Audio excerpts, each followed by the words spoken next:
Bonjour. Bonjour. Bonjour. No, I don't know. I've got to refine that. I've got an editor on board. Does anyone know? Decent editor? Don't know any. I know. I'm going to hide. So before we start, guys, welcome. Thank you for joining me yet again. Amber, how's your channel going? Because we don't talk about, all right, it's all about the hogCAST and we all enjoy ourselves. Thank you. My channel's going really well. I just started reviewing The Wheel of Time season 1. And so what I do is I read the book for the first, I've never read the books. I've heard about them for 25 years, but I've never read them. So I'm reading the first book and watching the series simultaneously. Like I'm trying to read the corresponding chapters to the show, and then I watch the show and I compare them. Are the books, just quickly, Amber, are the books good? Because I'm exactly what you just said then. You've heard about them all your life and you've never read them. I always thought they was like the young adult. Before young adult was a thing, I imagined them to be in that category, but are they? Are they worth a read? Because I know the show isn't worth a watch. We're keeping it clean for the first half hour this week. But are the books any good? Okay, so I'm only 19 chapters, well, 20 chapters now into the first book, and I haven't read them at all. But my favorite booktube channels of people who really, really love adult fantasy say that the entirety of the Wheel of Time series is genuinely really good. It was actually it was heavily inspired by the Lord of the Rings, but it itself was the inspiration for Game of Thrones. So George R. R. Martin read The Wheel of Time and was like, I'm doing Game of Thrones. Like this has inspired, you know, that. And I think The War of the Roses, where it was like a combined. Anyway, so it's good. Everybody will admit there's weaker books it's 14 books long, but at least it's done. It's a complete series. But everyone will agree that there's like 3 books that are called the slog. So I know that's like 7, 8, and 9, or not 8, 9, and 10. I don't know which ones they are, but everybody agrees these ones are boring, but you read them anyway, because when you get to the end, everything is well wrapped up. You feel like everything made sense. And it was a very creative, taking tropes and sort of flipping them on their head sort of a book, you know? So imagine Lord of the Rings, but more updated for a modern audience who's seen Lord of the Rings style stories done a million times and want something new. But yeah, everyone will agree there's flaws, there's weaker parts, but by the time you get to the end, you're going, that was dang good. And it's very rereadable from what I understand. So little details like in book 1 that, and remember, this is 14 books long, won't make sense to you until the last book. And you go, wow, that was a lot of planning put into this. Yeah. And an interesting thing about the book series is that the guy who wrote the first 11 books died. And then Brandon Sanderson wrote the last 3. And pretty much everyone agrees that he did a really good job wrapping up this series. So that's not usually how it goes. People see this sort of thing happen where another writer comes in and somebody else does the ending and they go, well, yeah, ruined it. But this was like a rare case where they feel like it was done really well. Is that the guy you've spoken about before, Amber? Right. Yeah, the guy who did the TikTok, or not the TikTok, the Kickstarter that earned like 41 million in a month or something crazy like that. That guy, yeah. So it's a decent book. From what I hear, it's at least very good. The first 19 chapters of the first book is all right. You know, I'm enjoying it. I was more hooked in the first 10 chapters are covered in episode 1. The book did it way better. Episode 1 of the show was, I was like, say that again? Imagine my surprise. Yeah, really. I mean, there were things about the episode I enjoyed, but most of those things were the things done most true to the source material.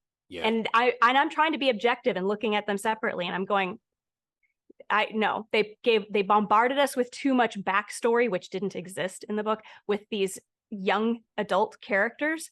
Like they're all acting like adults. Like one of them is married and then he accidentally kills his wife. This all happens in the first episode. And apparently they were having marital problems. And then they have another pair that are together and they're banging, get this, in the dining hall of an inn.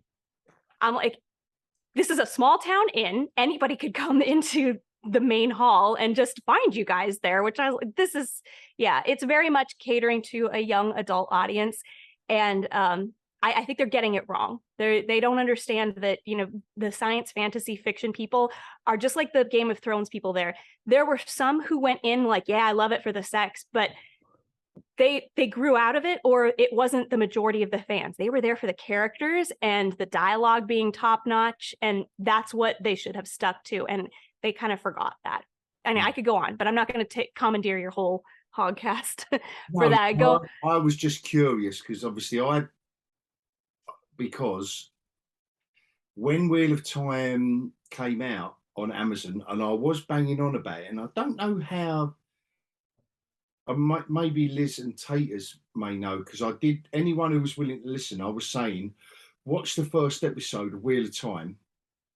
This is how they're going to ruin Lord of the Rings. That was literally how I watched the first that first 10-15 minutes of that first episode, where they're going up the hill and there's these guys running away from people on horseback, but they're running up the path of a hill. And I thought, well, why don't you just divert?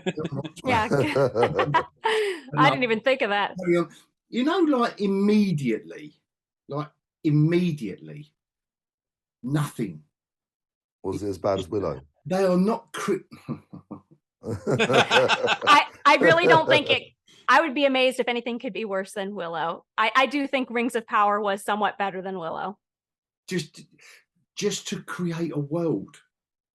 Yeah. It really shouldn't be that difficult to show us that, at least, or show us that these guys, whatever. Because you did mention it in your video, actually, Amber, where you detest the fact that it starts where we don't know who it is and what's going on, and they're running away and they're being chased. Yeah. Now, I don't mind that. I don't mind being dropped into the middle of something right at the beginning. But why is it always a chase scene? Yeah. Anyway, sorry. Go ahead. Keep going. No, but Amber, that's the go-to, isn't it? It's the go-to. It is. But I don't mind that. Or even if it wasn't a chase scene, it was just, you know, someone skulking through alleyways and, you know, mysterious looking. And you're in a world, but as long as you get the nuggets quickly, if you're going to use that trope,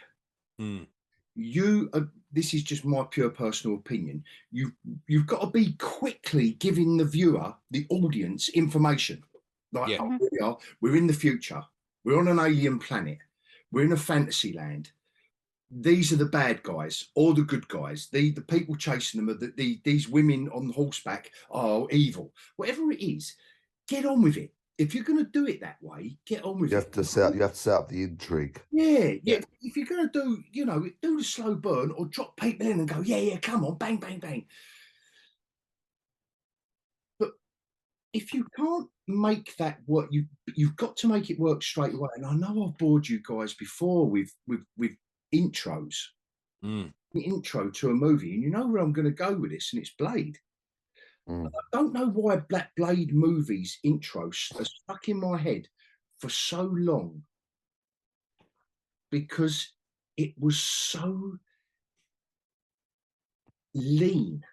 It was such a lean, mean way of introducing a ridiculous character plucked from a comic, an obscure B movie, a B-list character. Blade wasn't he was out of Tomb of Dracula comic. So the guys and girls that thought, let's have a go at Blade. What an intriguing idea. Yeah. A daywalker. Love it. Right. The first 10 minutes of that film with the music. It's full on, isn't it? It takes a lot.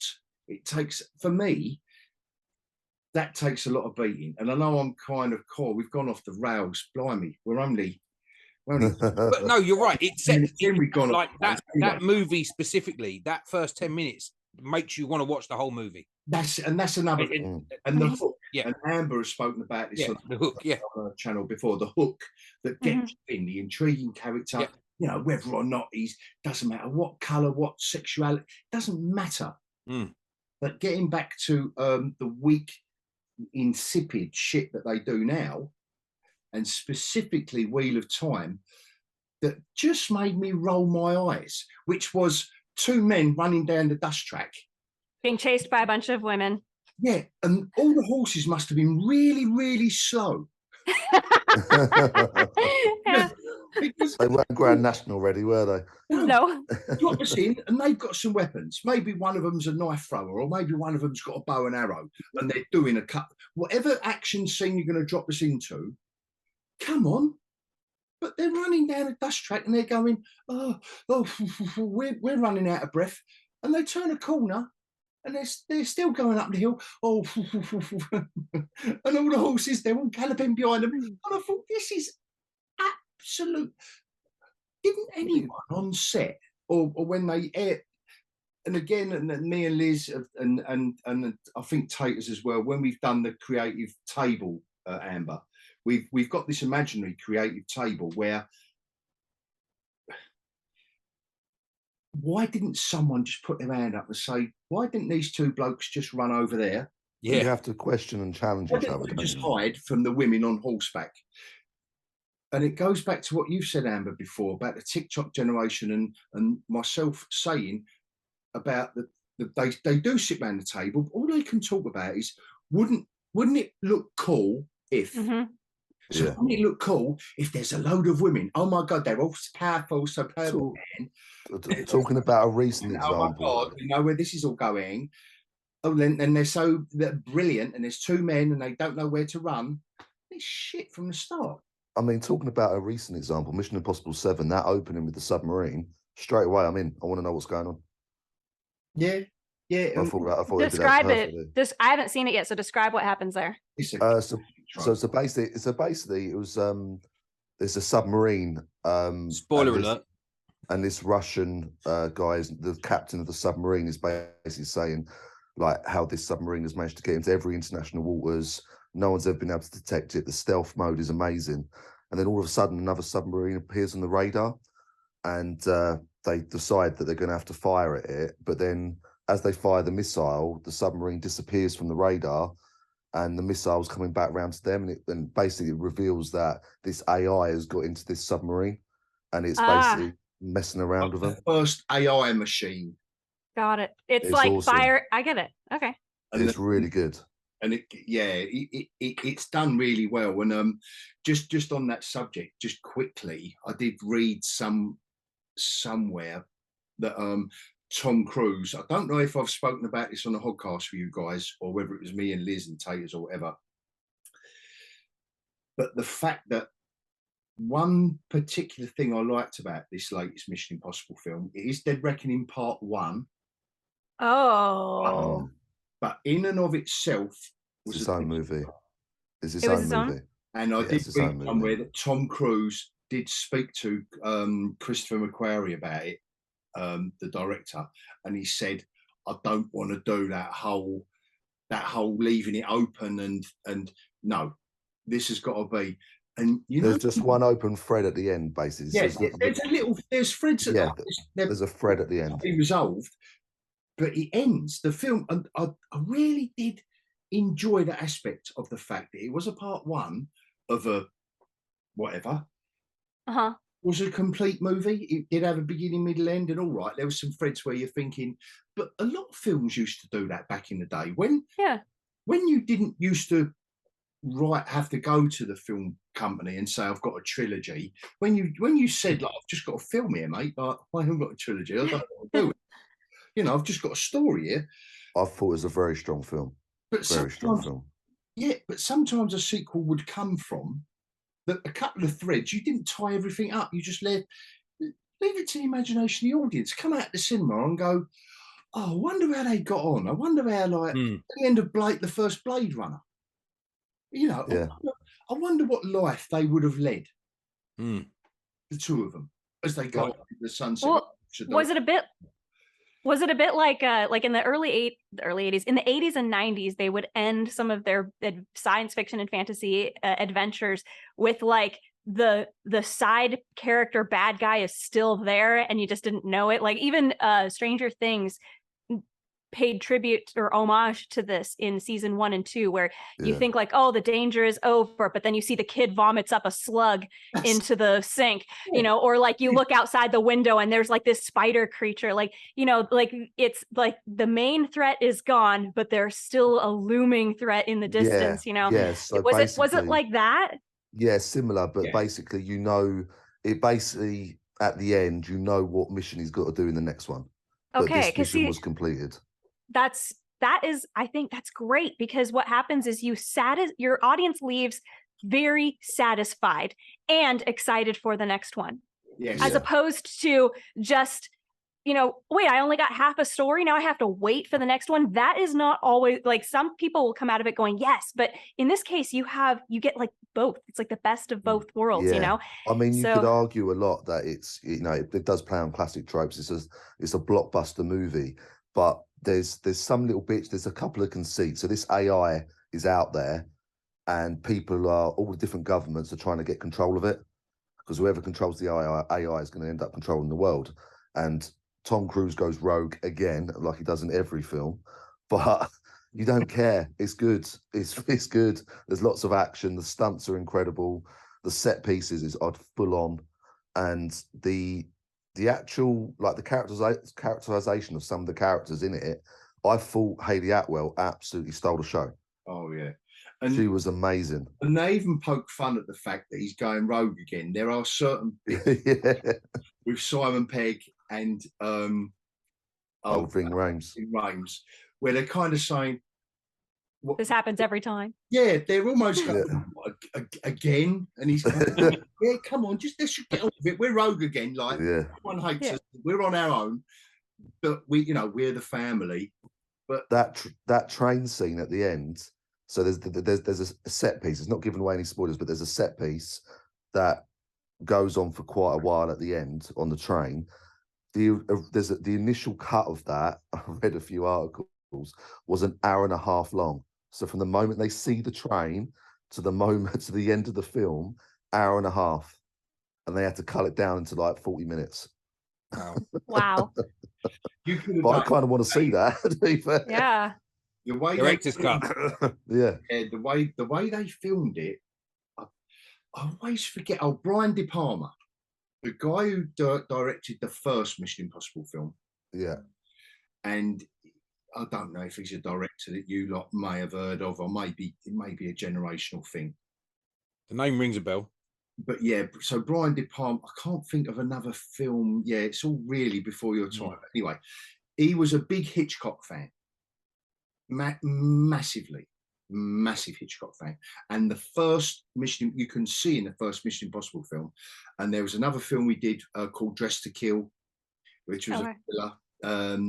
He done some really, anyway, that train scene I can see being a film. You if you've watched this latest Mission Impossible film, the intrigue with the characters on the train and where it's all leading, and a case being placed and all the rest of it, it was such a classic. It could have been a film in and of itself. Yeah, just on that train. Yeah. Yes, they could have really. I can see how the director, in a massively self-indulgent kind of moment, would have done so much coverage of so many things going on, because every character in the film is on the train. Yeah. At the end. It's quality. And it's all absolutely quality. All in different carriages. It all links in. Yeah, all links in the carriages. The disguises. There's one particular character that's got the disguise, and you're thinking, oh my God, like, is she going to get found? Oh no, I just give the spoiler alert then, didn't I? That's all right. That's all right. But I must admit, what I liked about this one was the AI bad guy. The fact that the main bad guy of the piece is the AI, which has got no face, no nothing. But you got the one person working for the AI, which gives you that human side to it. But the way the AI can calculate and predict things and run all the scenarios, and it was awesome. I particularly liked the nightclub scene. That was really, really, very, very good. There's a nightclub scene in it with all the lights. I've still got to do a video on my favourite nightclub scenes. I've got to do that. I'm determined. We've had some good ones this year. John Wick, Mission Impossible. John Wick, Smashed it. that's a nightclub scene John from Wick's always got a nightclub scene. Yeah, exactly. from day one. I still say it's back to Tom Cruise actually, Collateral. Yeah, that's very good. Still say the music, the Korean band that was doing the music, with a UK DJ, I think, was doing the music to it, and with an ex-SAS stunt advisor. Andy McNabb, wasn't it? Telling Tom Cruise how to move with the weaponry and how to move within that space. Oh, anyway. Yeah. That's a hogCAST special. Yeah. Just mentioning Andy McNabb quickly, that is the one book series, because he's done a massive book series, like 20 novels, which he's just finished. It's basically, so he's an ex-SAS guy in real life, but he does these like fiction novels of this character called Nick Stone, and he's done about 20 of them, and I've got like the first 16 of them. That is sort of almost like your real life born identity sort of thing that I generally think they should be the next film series. Generally think that should be the next of that sort of genre. If action's coming back in, that is your next one. It's a more realistic action. It's more of like a thriller, but yeah, like what you were saying about Collateral, with that sort of choreography, the way you move and all that sort of stuff. And it was they would work perfectly. Andy McNabb was the guy on that film. Yeah, that's what I'm saying. Telling Tom Cruise, like, this is what you would do. This is how you would unload and I know it's all kind of within John Wick and Jason Bourne and all that now. When Collateral come out in the hands of who was the director on that? I can't remember, man. Can't remember. No, it doesn't matter. It'll come to us later. Kind of predates when they all started getting like it all started getting really visceral and realistic, and well, until John Wick come along and it's gone wee. And talking about going wee, I'm going to bring it right back on track. One Piece trailer. One Piece. Okay. How many of you guys are familiar with the One Piece original manga? I'm not at all. I'm not at all. You've mentioned this before, Amber, a long way back in the hogCasts. Yeah, One Piece. It was when we were trying to think what's coming out to look forward to. Yeah. And I know of the manga, but I can't say I'm a reader of it. I might have done Akira. I'm not a big manga fan. I might have done Akira and, the studio. I've never heard of it. I like. But you've mentioned One Piece before. So I mentioned One Piece because it is having a heyday right now all over BookTube. And people who read epic fantasy are reading One Piece, the manga. And this, I think it's going to be, I don't know. See, I have this feeling that it's going to be terrible. Like general audiences are not going to enjoy it. But so the teaser I thought looked horrible. The trailer gave me a little more hope for this is going to be like a silly thing, but then there was so much drama stuff thrown in there. I'm going, okay, no, now I have mixed feelings and mixed expectations of what it's going to be. So mangas. So what was going wrong? Because I'll tell you what. I'm not familiar with the manga. I know that chapter 1088 has just recently come out, because I did have a little look into it. It's huge. There's so many books. Chapter 1088. Anyway. Yeah. I think it's episode 179 is just been released. Yeah. We're a little bit far ahead. That's it. Yeah. But in and of itself, the trailer I thought looked as if they spent a lot of money. Yeah. And it wasn't cringy. It was modern. It wasn't very manga-esque, if that's a word. But I've got to admit, it kind of did make me want to watch that show on Netflix. But go on, take it away from. No. See, I think I had the same kind of reaction as you, Hog, because again, like I said, now the teaser, I was like, oh gosh, this looks terrible. But now we got more of a story laid out. We got some, the humor suddenly kind of made sense to me. From what I know, it's pretty goofy, but it also has deeply emotional moments, and it also has really great character development and interesting character interactions. This is all in the manga, but it's also so visual that I'm wondering how are they going to put that on screen. And up until now, putting anime humor in live action has never worked, ever. It has never ever worked. So that is my big yes. I don't think this is going to happen. I thought it looked cute and fun, at least. Yeah. I sort of got Pirates of the Caribbean meets Narnia meets Mortal Kombat. That's sort of like where my head went. Yeah. That's a good mix. Yeah. Yeah. I didn't really know what to think of it, to be honest. I mean, I watched it and I was just like, this is very bright. But yeah, straight away, I was just like, I don't know. It's either going to be one of those things, and I can't really judge it just off that trailer because the trailer didn't really sell it for me because I don't know enough about it. I think it's one of those things where I'm going to have to watch the first episode and it's either going to be something that I really, really enjoy. It's going to be Marmite. I'm going to really love it, or I'm going to really hate it. So as well, and with manga, I don't know why it's a thing to do. Well, I do know why it's a thing. What it is they try to take something that only works in animation, like over exaggeration, and put it in live action, and that doesn't work. No. It just doesn't.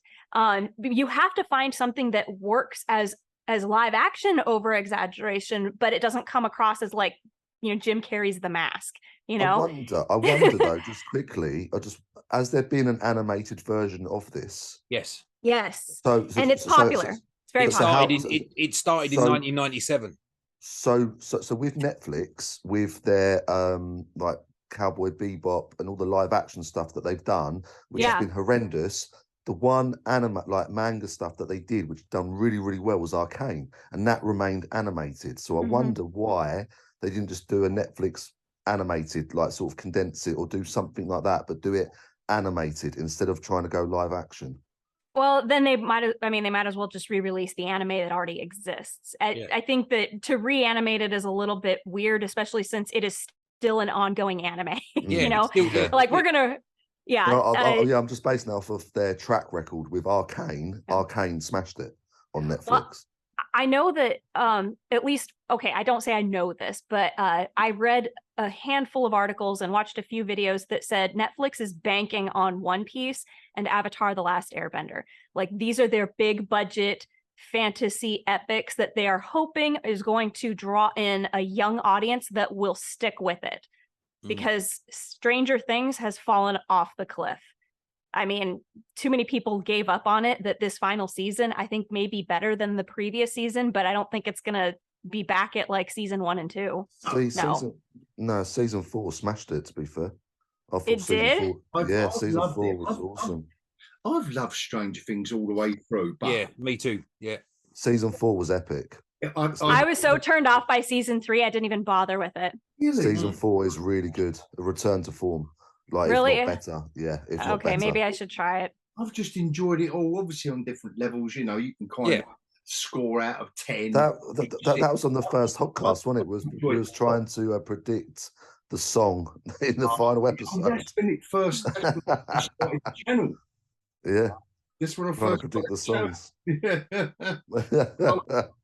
I was determined that I knew what song it was going to be, what he was going to be. It was. And then hogCAST 2, we were like, well, our predictions were wrong. Yeah.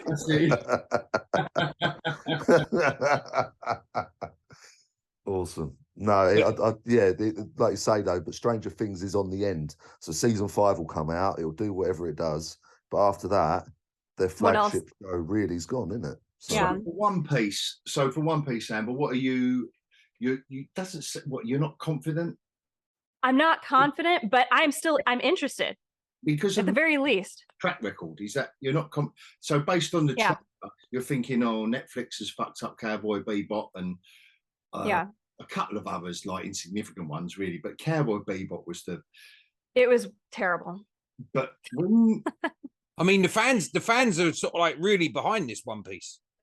From what I've seen and read of fan reaction, it's people who love One Piece are watching the trailer and so excited, losing their mind. Yeah. There's big love behind this IP. They want to see it live action.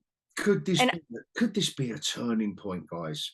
It could be. Turning point where they actually do. They are invested in the shit that they're doing. Yeah. And they're trying to please. They know they've got to do a live action series, but it's with good intentions. They love the material, and they want to convert it. They want to adapt it. That word adaptation, adapt it into live action. So you have got to make some changes. Yeah, you've got to make changes. Yeah. I really do hope so.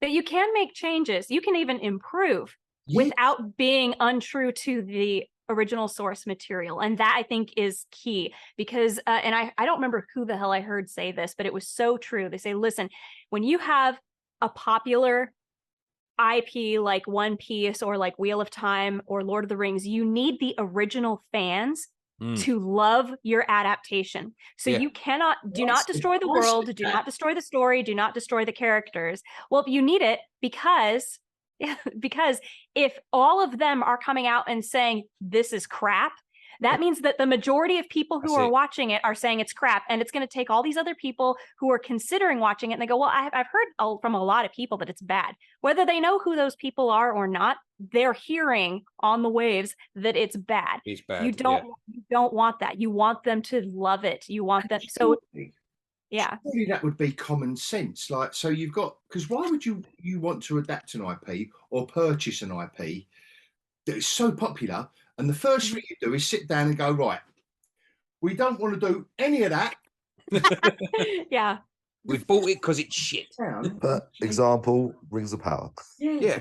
Whatever made this popular, should we give the core fans, and this goes back to the comic book stuff as well, and there wouldn't be very, on a global scale, if you're a corporation, but if you're going to please the first few fans, like when they've done that first X-Men film, and people, the comic book fans like me, we're going to moan about Hugh Jackman being Wolverine. Of course, yeah. We're going to moan about the actor who was Cyclops. We're going to moan all day long until you start talking about what's her name as Thingy Bob. What's her name as Thingy Bob? Yeah, that helps. That helps. I'm inventing. What's her name as Thingy Bob? What's her name as Thingy Bob? I think she's been in a few things, and I've seen her in lots. Jennifer Lawrence as Thingy Bob, and anyway, Mystique is the character you're thinking of. And it wasn't the first Mystique, though. Remember? No, she wasn't. No, I loved the first Mystique. Yeah, I forget the girl's name, but Rebecca something. Jackson, was it Famke Jackson as played? No, she was Jean Grey. Yeah. So, but anyway, no one was moaning about them two. But anyway, we was moaning about the folks, weren't we? All us comic book geeks. But we relaxed. But nevertheless, who was the director of that first X-Men film? Bryan Singer. Bryan Singer. Was it Bryan Singer? Oh wow. Yeah, Bryan Singer. He got it. He got the heart right. Yeah, he got it, and he did not piss anyone off. Even though, your core fans, they're always going to be hard to please, really. But if you're well intentioned, I think you will have them on board. Whereas now, it seems like they get these IPs, whether it's a comic or a manga or a book, and they just go, right, why would you? And I know I've said this to you guys before as well, and I know I get boring, but I'm old and I can do it, and it's my channel. But it's oversight. It's the oversight. It's the guys and girls above the creative teams. When they say, right, we've got this book, so we're not going to do any of that. But someone above them should say, whoa, hold on a minute.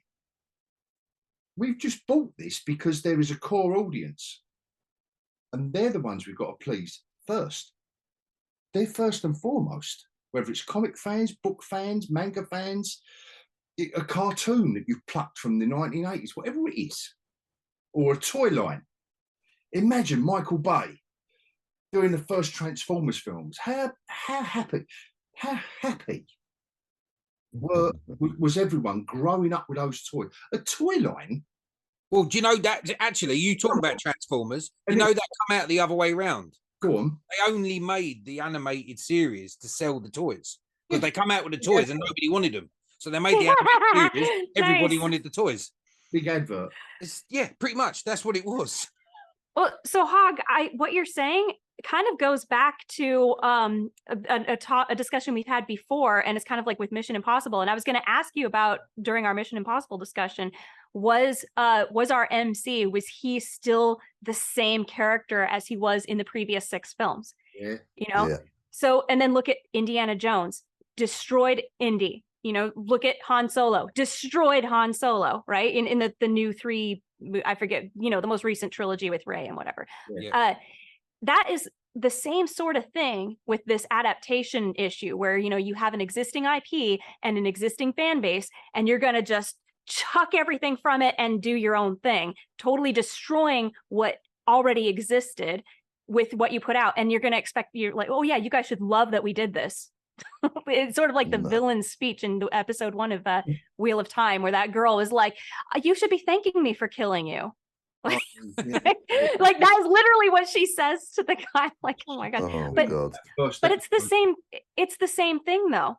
It's exactly the same thing. We're going to ruin something that already has an existing fan base that loves what it is. Don't destroy it in whatever, you know, most recent installation is. Like, everybody loved Maverick because he was the same guy. He was the same badass pilot, you know, crack shot, hot shot, whatever the hell you call him. He didn't care about promotion. He didn't care. I actually watched that.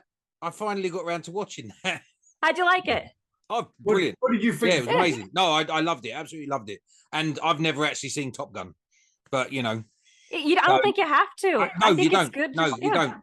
And that made it better. Hold on. Yeah, what's this revelation? It's one of those. It's one of those movies I've never seen. I know everything about it, but I've never actually sat and watched it. You could probably name off the characters, and yeah, it's that big. It's yeah. I've never actually watched it. Back in the day, I had other things to do when that came out. I was busy. I don't know how to delete channels like mid. Yeah, that's fine. Core, you're going to get the right ump when I tell you I've never actually watched Blade Runner either. What? I've watched it in segments. Oh, don't do that. Oh my god. Not that. Top Gun, I was being jovial. Yeah. Because that is just a throw. But again, it's another one of those films. I know all about it. I know it. A bit like when you died out. Okay, but then here's an example. Okay, mate, you never saw Top Gun, but you watched the new one and you loved it, probably for all the same reasons that people loved the first one. Yes. Because nothing was drastically changed about the characters and the kind of story that we were going to see. Yeah. You didn't need Top Gun.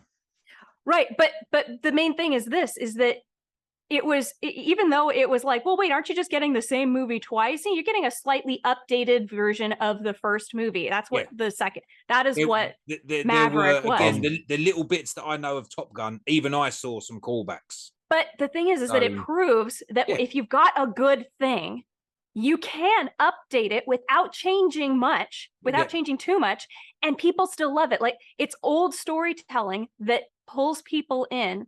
We want to, you know, maybe we want to see a little bit of a variant of it. But if you are trying to deconstruct, you know, the hero or whatever, there's a reason why that doesn't work. There's a reason why for hundreds of years, stories have followed a similar story, you know, type of, you know what I mean? Oh, gosh. That was a brilliant film, though. Maverick. I'm more hurt by Blade Runner, to be honest with you. We've got to move on, otherwise I'll just delete the whole. Did anyone talk next film night? Did anyone catch up with the Mission Impossible bit of fan bit that come out this week? Did anybody hear that about the Mission Impossible theme tune? No.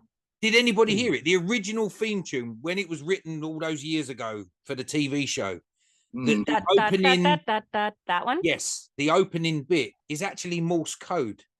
It's --. That's the theme tune, and -- is M, ... is I. And it's the actual theme tune was written using Morse code, MI, MI, MI. Do you know? Do you think that's It's real? amazing. That is real. It is real. I've actually, that's something that I heard it and I was like, I'm not sure about this. So I did actually go back and fact check it.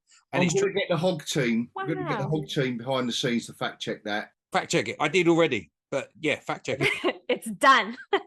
It's Do you know real. what? I remember it's Lalo Schifrin. That's it. No. Lalo Schifrin. That's the guy. How do I remember that? And when I'd done my review, Sorry, my nephew. hello, what's his name? His name is Brian. Brian, hello. Come say hi. Just come and say hello. Go say hi, Hog. Hi, Hog. Brian. Hey, Brian. Hey, man. They're saying hi. All right, you go away now. That type of aunt. Yes. The He watches all of your hogcasts. Well, yeah. Love you, Brian. I hope not. Aw. Hopefully he's got his fingers in his ears half the time. La, la, la. He's learning. He's learning about good storytelling and entertainment. And bad English. Yes. And swearing. Yeah. But it's all with an English accent, so it's okay. Yeah. Oh, we saw yeah. Oh, we saw that old boy. It's The connoisseurs. Connoisseurs are swearing. What the fuck? Yeah, bollocks, yeah. Just demonetized. Just demonetized. It's on class 21. Let's start again.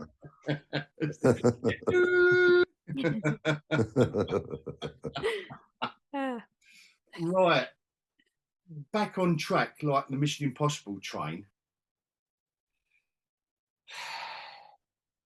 But this is all good shit because what we are essentially talking about and what I did want to get into is this weekend is a massive weekend for cinema in general. Barbie, they've even come up, the media have come up with like Barbenheimer or Barbenheimer. I'm doing Barbenheimer. I'm gonna do it. Yeah. oh, do you know what?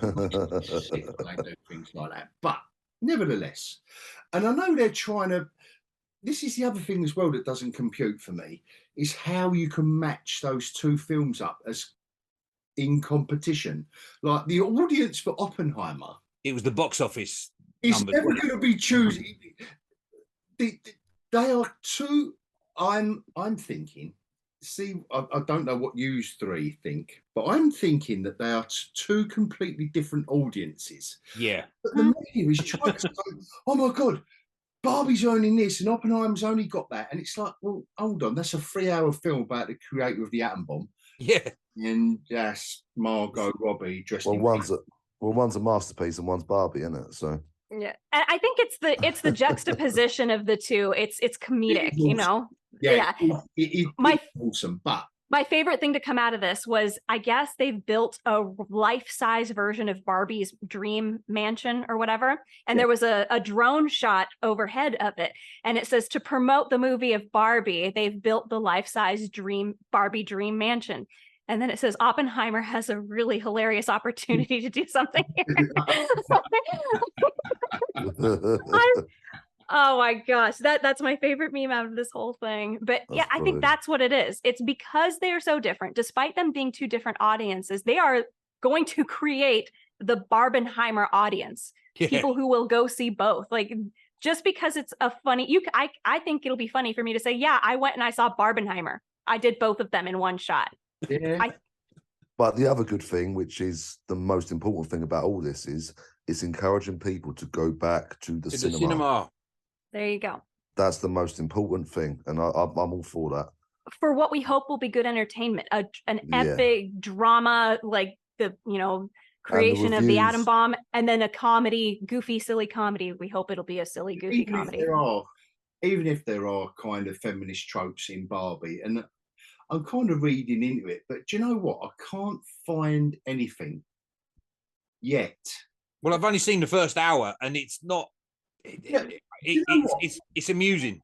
Yeah, you've seen the first hour of Barbie. I've seen the first hour of Barbie. Yeah. And you know what? How? I don't know. Okay, let me know in the secret chat. Talk about demonetized. You're saying you're illegally streaming film. I never said that.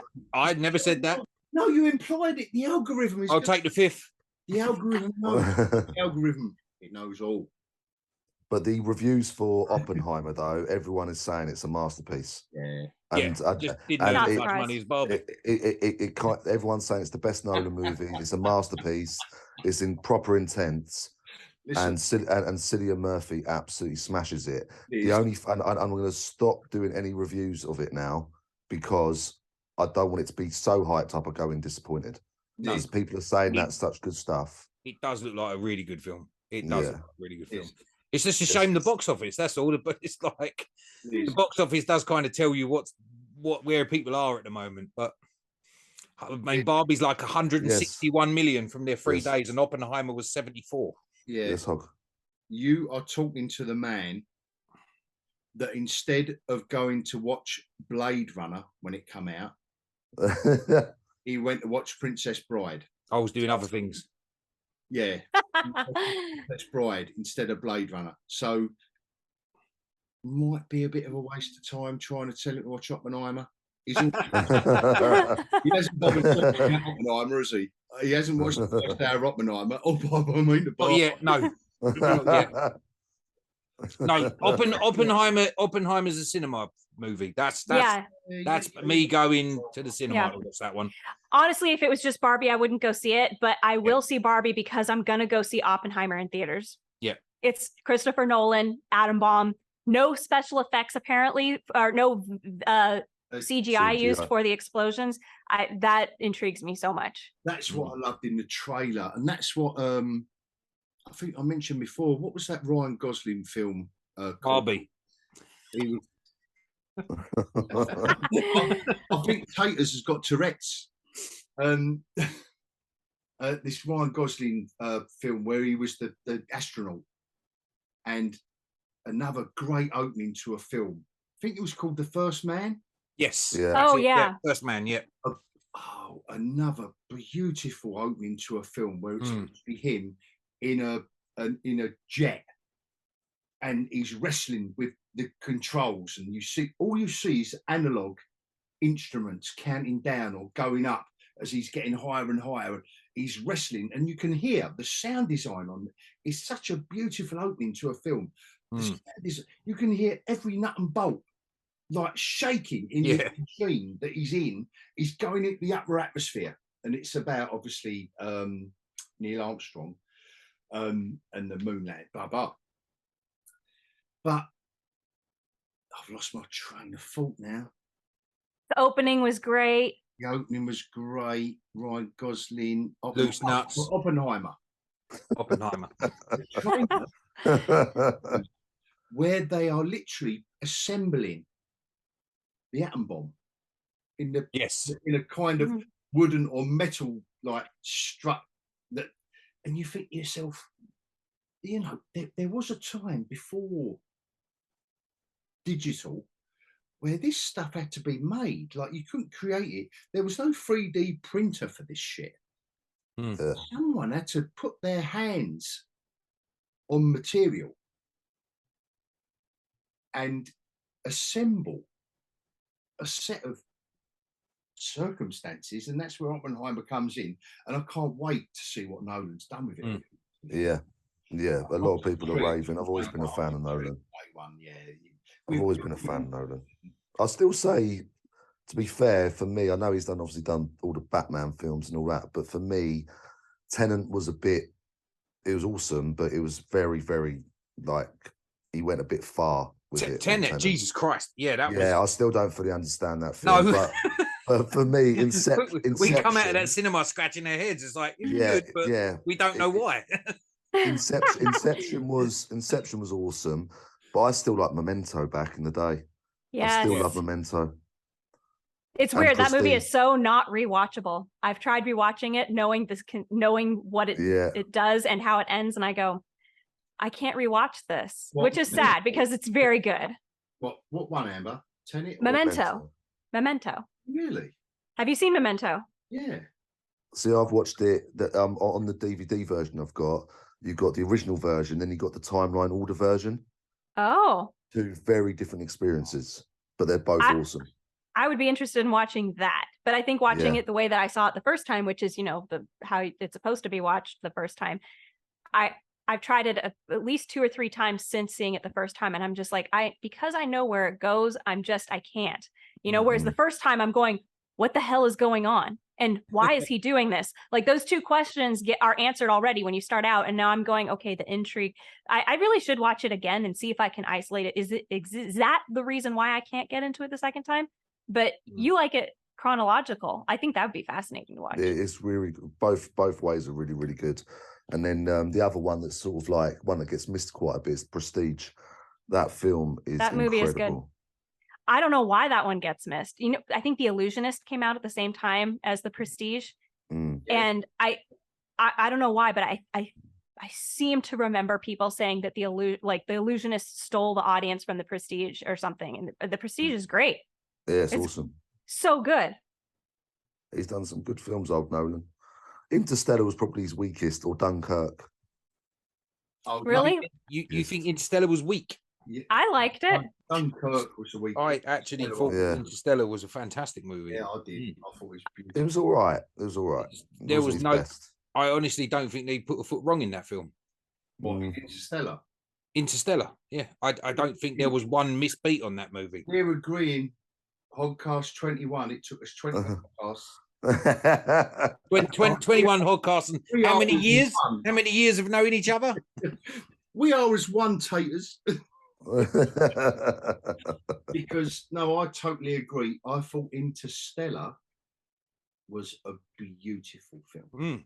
Absolutely. It was good. I just don't think it was good as his others.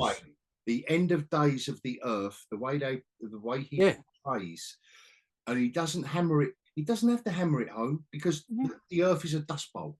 Yeah, a beautiful way. And if Randy was here as well, it's the family. It's the father connection, the dad. Although, you say that did you in that movie? The one conceit in that is he loves his daughter like you wouldn't believe. His son, he's Murph, I'm going, it's all hugs and kisses. See you later, son.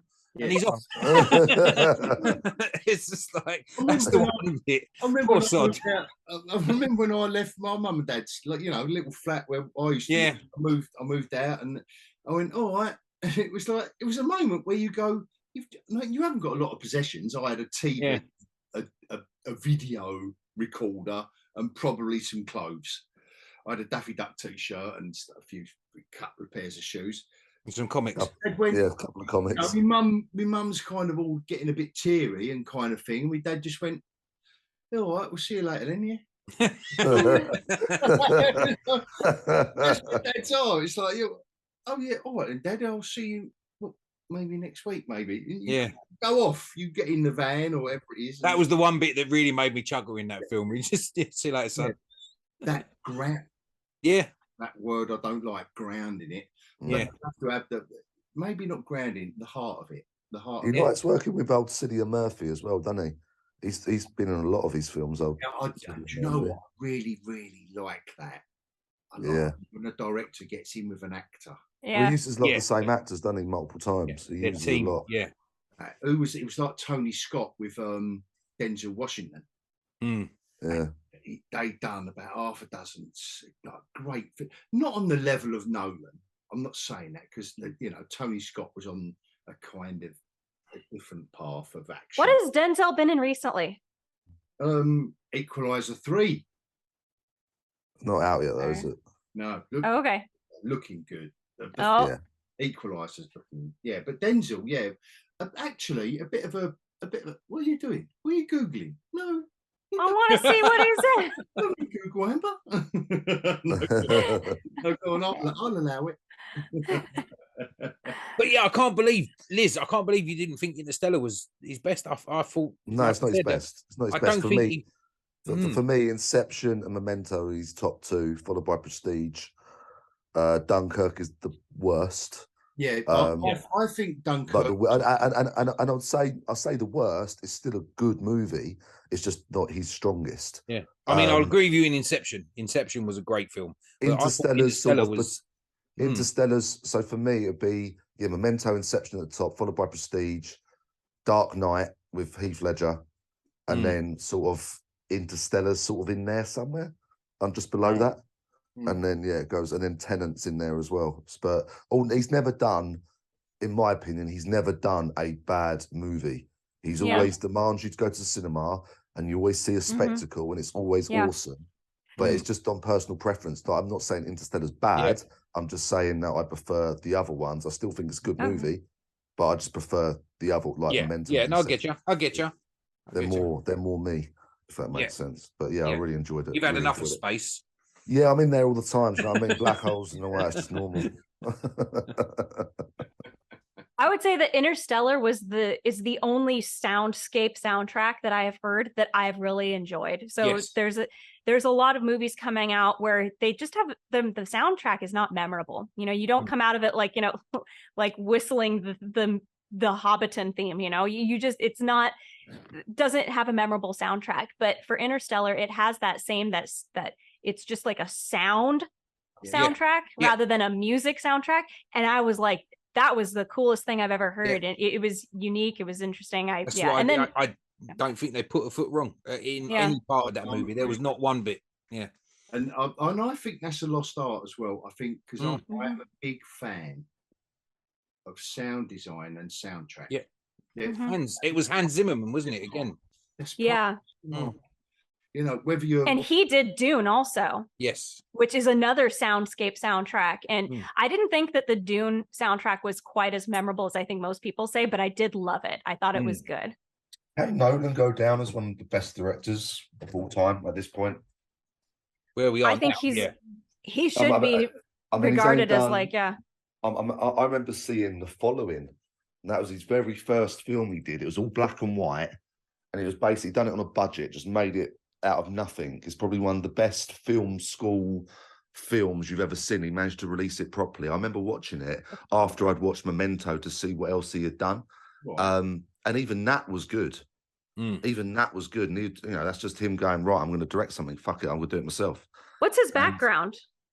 Don't really know, to be honest with you. I just know that he did that, and then he went straight into Memento, and then just took off from there. Damn. But he's never. I mean, he even did Insomnia. Do you remember Insomnia? Yeah. With is it Al Pacino? Was it on that one? Is it Al Pacino? Yeah.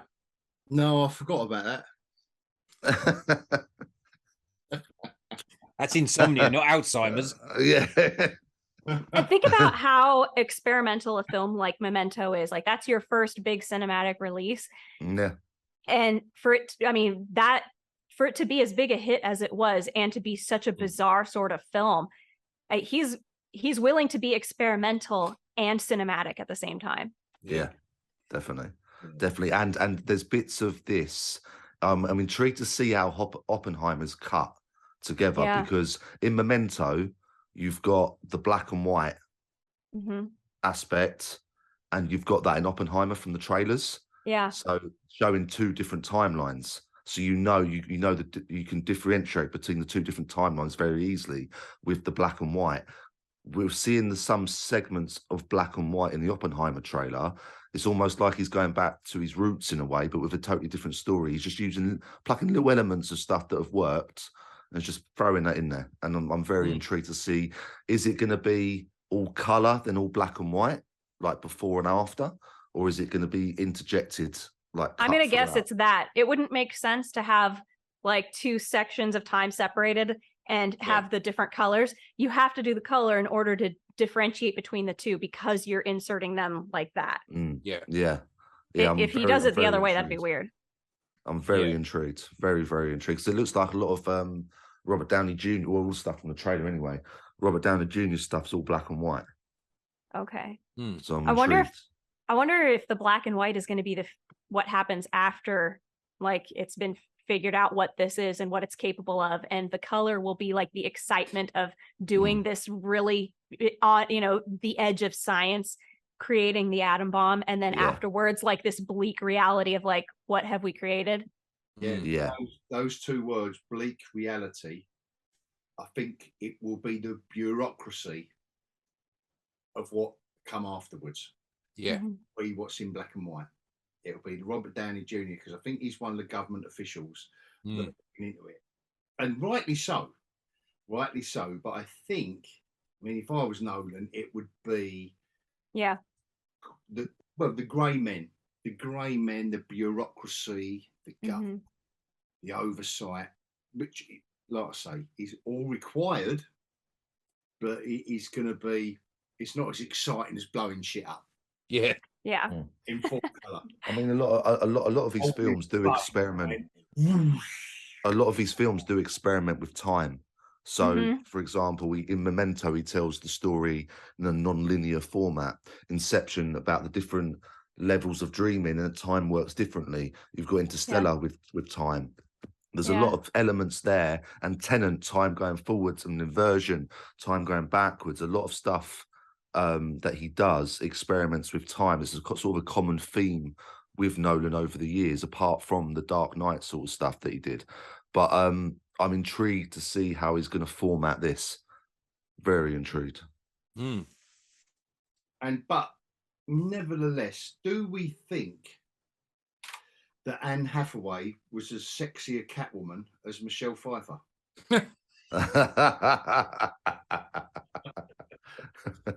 We didn't discuss that in the back. We didn't discuss that at all, did we? No, we done best Batman, best Joker. We didn't do best Catwoman. I don't know why. I don't know why I suddenly thought of that. You was waffling on. No, neither do we. Yeah, she was all right. She was all right. And I thought, well, no, she weren't the best Catwoman. Anyway, done the job. I don't know why I was going to say we digress. I was just going to say we digress, and I've got an itinerary here, but I don't know what we're doing. Is it an itinerary or is that your shopping list? We're enjoying our little selves, aren't we? Exactly. But anyway, should we talk about another trailer? Yeah. Which one? The Creator. Oh. And I thought that, look, I know yous two. I know Tayters and Amber, without telling you, I think one of them will tell the history. They've got a story called The Creator. And that's how we first all met. We first all met around a film script these two had written called The Creator. Okay. But it's got nothing to do with this. No, it was basically, I've got to say, I am very, very impressed by this trailer. I honestly thought I was watching another Rogue One video. Like, I didn't know anything about this movie. I was like, what the hell is this? It's Gareth Edwards. It's Gareth Edwards, yes. same director. I did not know that until I got to the end. I was like, why haven't I heard of this movie? And I go and I look it up and I'm like, oh my gosh, it's the same director. Yeah. Like, I thought I was watching another Star Wars universe movie. And I was like, I wish I'd heard about this because this is going to blow Ahsoka and everything else out of the water. This looks so much better. So what you're saying, Amber, is you're not viewing that as a bad thing. You was looking at it and thinking, oh wow, no, wait, this reminds. I must admit, it does. So I saw it when I went to see Mission Impossible, the trailer for the first time, and I saw the trailer and I was going, oh, this looks awesome. This looks really, really good. And then I just hated it at the end when it came up with the title, and I was like, oh, it's a title. It's right. Even had the same font. The title, the font, the lot. Oh gosh. Oh bless. You got triggered. Yeah, basically, Tayters came up with an idea. I developed it into a script, and then we realised it was this big space sci-fi epic. And there was no way in hell we'd ever be able to ever do it as a film. So we started talking about trying to do it as a graphic novel, and that's how we all originally met back in the day. Okay. But yeah, I must admit, the film and the timing of it as well. AI again, Mission Impossible, AI. All these films with AI as the bad guy, and you've got all these writers on strike because of AI. You've got actors on strike because of AI. Everything's AI. There's a bit of timing going on here, I think. I've got a sneaky suspicion. Everything's AI, isn't it? That's the thing. It's but this, didn't you think this looked like some live action manga style? Because I got Alita from this, Alita Battle Angel. Really? Yeah. No, I got a grittier, more real world sort of feel. I mean, no, that as well. But randomly, do you know what I got from it? I got like a sci-fi version of Ben-Hur for some reason. No idea why. That's interesting. No, it was That's just I was not expecting sci-fi Ben Ben Hur. Hur. No, that is a powerful cross section. The three of you from the creator, yeah. but I just thought it was very cyberpunk. oh, definitely. Yeah. Mhm. I can't keep agreeing with you, Tayters, tonight. Sorry, mate. About this one, issue 21, like. Where But you know what? one where it all went wrong. It doesn't do the dirty city streets or the neon lights. It felt a little different to me. It felt more like almost post-apocalyptic cyberpunk. And the main guy in it, that's Denzel Washington's son, isn't it? Oh, really? I think it is, yeah. No. Okay, now I'll No, go I see think it. it is. And Amber, check it quickly. No, she's not allowed to Google. She No, just got Google told it off. quickly. Stop Googling on my channel. I DuckDuckGo. I don't Google. I'll allow it. I'm pretty sure that's Denzel's son. What? Duck, go. Because he's the same guy from Tenet, the main actor. Oh from yeah, Tenet. yeah. Yeah. He's not old enough to have children. He's one of those. He's from your breed, isn't he? He just never ages. His name is Been John around for David thousands of Washington. years. Tayters, in hogCAST 21, we're having a right love fest, didn't we? Yeah, Hog and that's all right. Wait till 22, you prick. The hog, so it'll be a bit nearer Ahsoka by that one. Yeah. Then Oh, the- did you hear the latest coming out of that camp from Favreau? No. No, Favreau's now giving ultimatums to Disney. He's basically saying, because they're trying to decrease his budget for Mando 4. It's the So rumor basically mill. saying if it's the rumor mill again, but They're doing Mando 4. Mando season 4 and Oh, you took the words out of my mouth there, Amber. right. So First Mando of all, I season thought it was 4 over. And secondly, why? Well, John Favreau has now basically said, if you cut my budget, I'm walking. So I think Amber just spoke the voice of a generation. Why? Why? Why? There's no point in discussing this. That is the question. oh no, it Why? wasn't. We were discussing while you were Googling. Sorry. No, it's okay. Oh Well, yeah, I duck, confirmed he is Denzel's He is son. Denzel's son. There we go. Right. And so what's happening with Mando 4? Oh no. So the rumors. Yeah, let's put it as rumors. Yeah. Favreau's basically had his budgets cut for Mando 4. Who He cares? says he cannot portray what he wants to put on screen with the budget that they're basically giving him. So he's basically saying, if you don't give me my budget, I'm walking. I'm leaving. Oh, well. Either he's going to come in and save Mando somehow, and that's why he wants the budget, or he's crazy. He's also the one that sunk it. He's a Chris.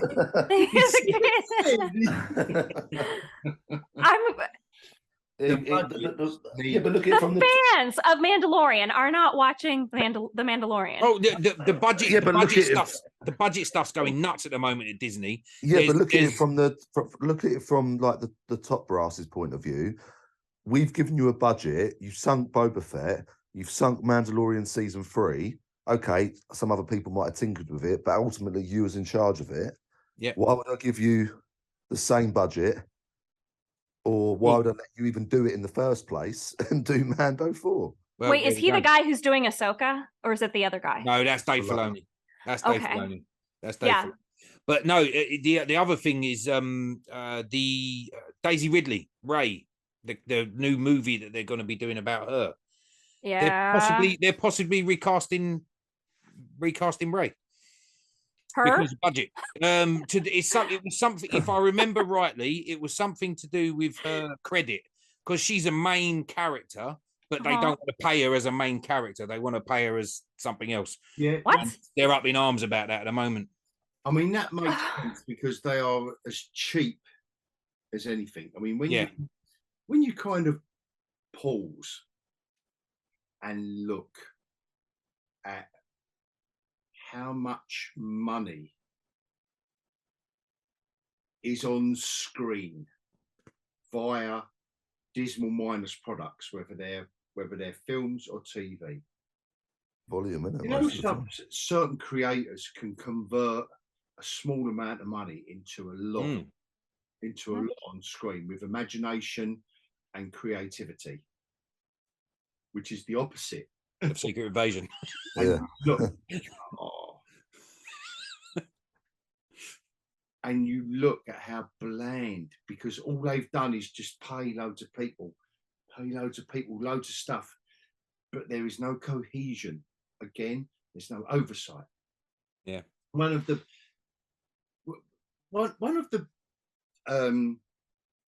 most enjoyable creative experiences in my life was working with an editor that needed to craft the stories I was writing. And this was for the war stories that I was writing years ago. And I was working with this editor, but he had a job to do. And I wanted to write story. I wanted to be creative. Oh my God, here I am. La la la, I'm dancing, I'm tap dancing around. With your mullet. He with a tutu. He took me under his wing, and it was the best. It's that whole collaborative process. And I'll tell you what, it is so missing from Dismal. But we've spoken about this.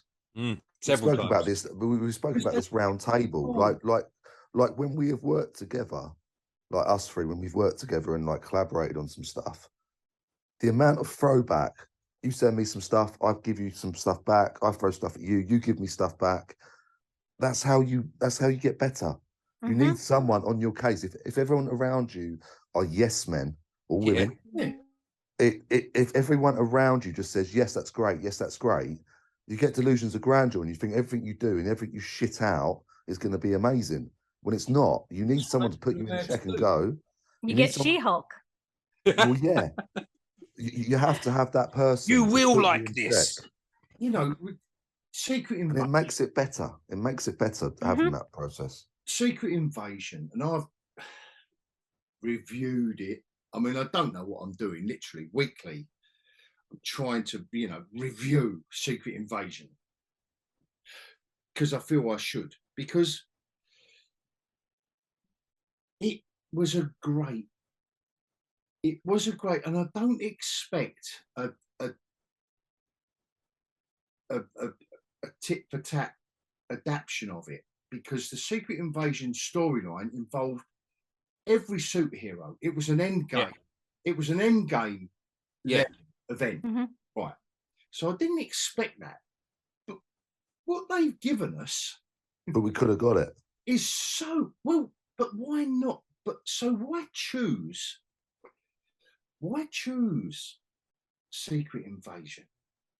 Yeah, if you're not going to do it properly, deliver. Yeah. Why buy the IP? Like we was talking about an hour ago.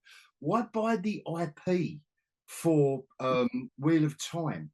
Secret Invasion should have been the next money. If you haven't got enough money to deliver women on horses chasing two men up the hill, don't do it. Yeah. Secret Invasion should have been the next Thanos level event. So instead of doing all the multiverse stuff, you have Secret Invasion as your overarching story. That's what it deserved.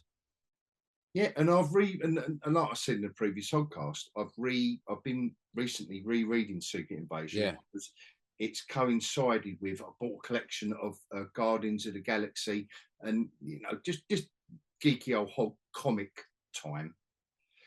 I've got right into that thread of how it all worked from Thanos. Yeah. And I just picked up recently the first appearance of Thanos in an issue of Iron Man, just the creator, and it was a throwaway character, and Drax the Destroyer, and how through the late 60s, early 70s, all of these characters evolved. And then they'd done the first film, Guardians of the Galaxy, and Thanos as the big bad. And it worked. It all worked.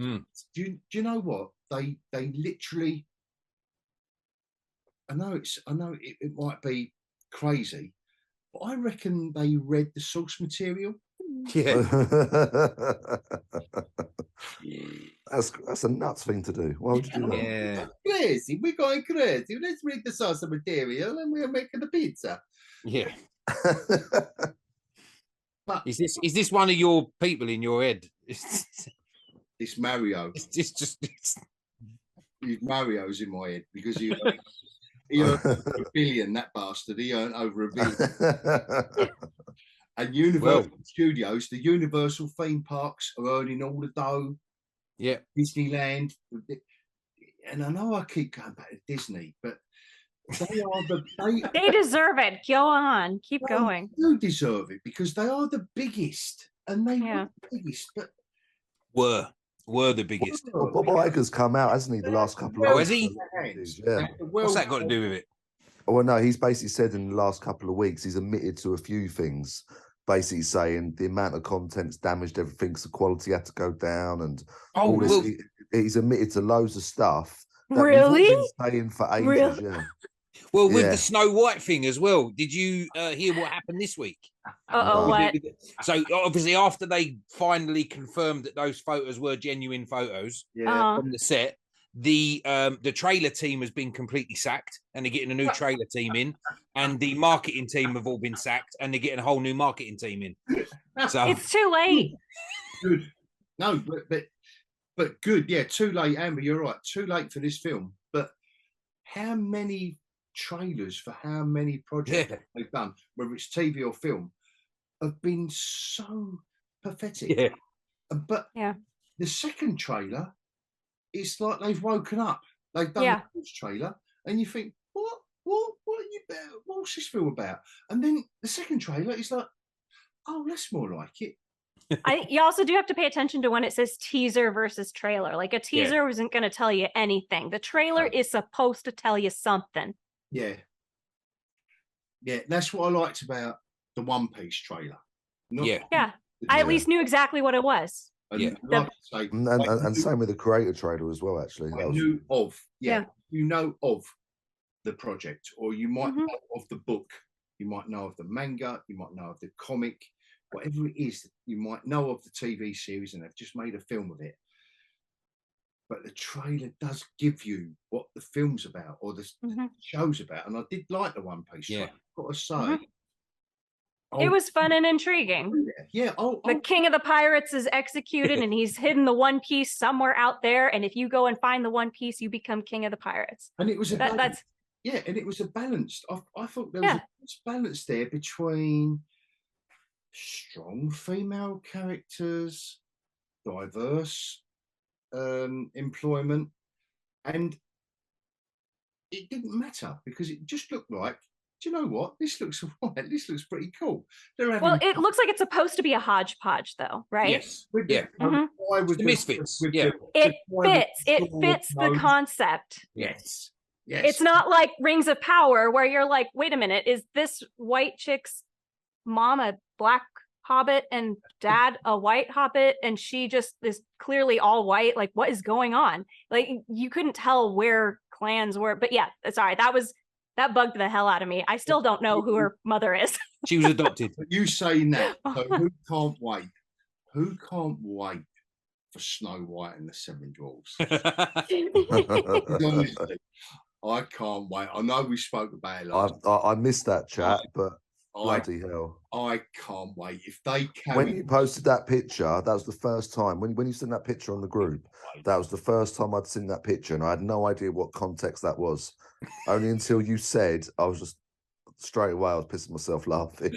And it will be Willow levels of hilarity. Yeah, I think so. It will. It's because Willow is, come on, it did beat She-Hulk, didn't it? I don't know if you guys have.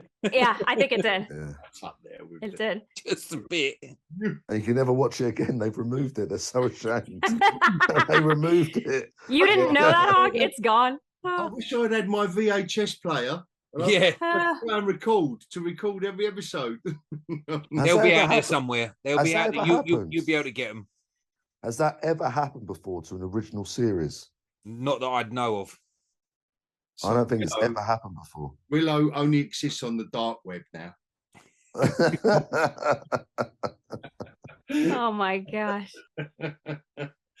Shocking. Oh, so, come on, we're talking about dismal.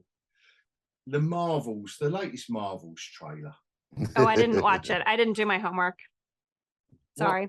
Well, straight away, I'll start on this one. But what are they on? Even if you've seen the first trailer, It's horrendous. what are they on? Okay, it's no better. Oh, It's not much different. That wastes 2 minutes of your time. It's not much different. The only thing I would say is it doesn't really, because Nick Fury's in it, so it kind of with his eye patch. Yeah, he's got his Yeah, eye patch back, so it's set Nick Fury afterwards. again. His leather eye patch, yeah. Yeah, so it's set afterwards, so you know Nick Fury is going to be okay. By the end of Secret Invasion, you know that straight away. But it looks shit. That's the only thing I can use to describe it. It just looked terrible. Did the special effects look any better? Like, did they showcase that in any better light? No, it didn't look any better. What are they thinking? It basically looks like Freaky Friday. Who's the audience? That's my question to you. Preteens? Who is the audience for this film? Who do they think is going to spend not just money to watch the film, but time, money to buy the T-shirt and the toys and the pajamas, but from characters that have been tried and tested in the comics and failed. So in the comics, all these characters did very, very bad in the comics. They think they can do better. Exactly. So their runs were cancelled multiple times. They've got all these characters together. So Brie Larson as Captain Marvel. Okay, imagine how she feels. She's not even like got a Captain Marvel 2. This is the Marvels or Marvels, whatever. Marvels, yeah. See, and it's just like that as well. I don't know why we all started saying the Marvels. Well, because it was Marvel, wasn't it? The original. Yeah, oh, really? She was Marvel. I'm sure it was Marvel. Yeah, it just seems. It was. But no, essentially from the trailer, it's Freaky Friday. It was so every time they use their powers, they swap bodies. They swap, yeah. Well, so maybe that gag. Sounds like 2 hours of hilarity. It's gonna be great. But that's that's a trope that you would potentially use in a. If you was going to use that concept. That would be a 5-minute segment of a wider film for a little funny moment for a second. Okay, Captain America is now Iron Man and Thor's now Captain America for 5 minutes. If you want to go that route, Freaky Friday, max. Yeah, 5 minutes max. Briefly. Yeah. Not a whole film. And it just looks terrible. It don't look great at all.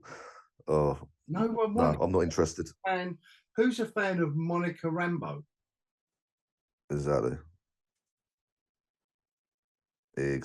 Any relation to John Rambo? No. No, it's a Rambo. It's spelled differently. Rambo. Oh, okay. It's got the Oh, darling, it's Rambo. Rambo.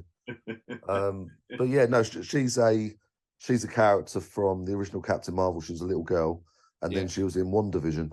Who saw that? Right, yeah. It's shocking. I don't really understand what her powers are either.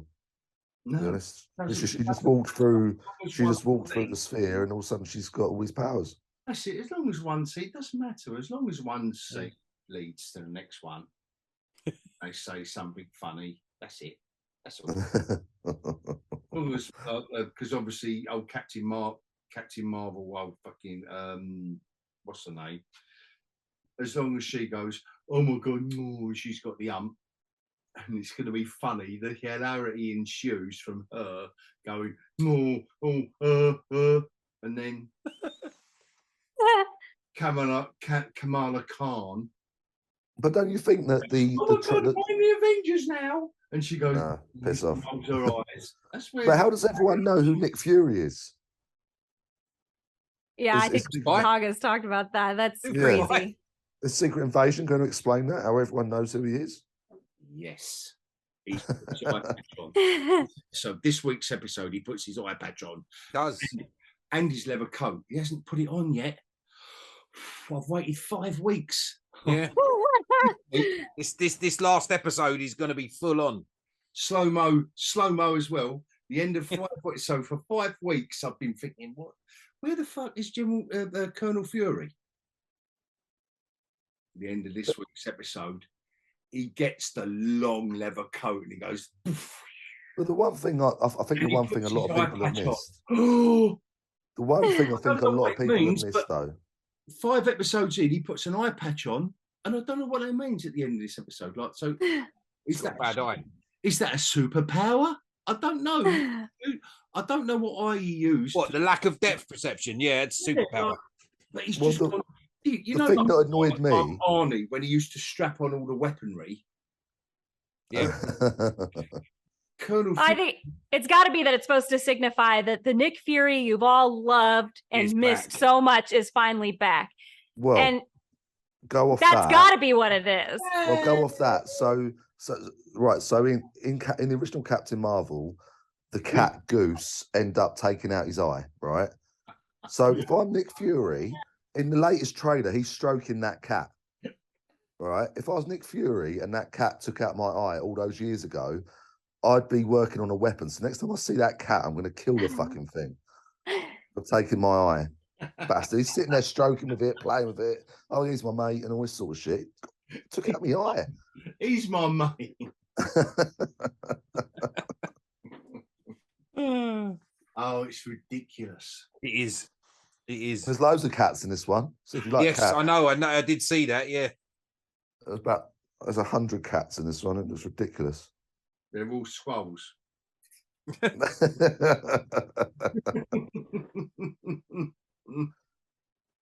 So, is there anything positive on the horizon?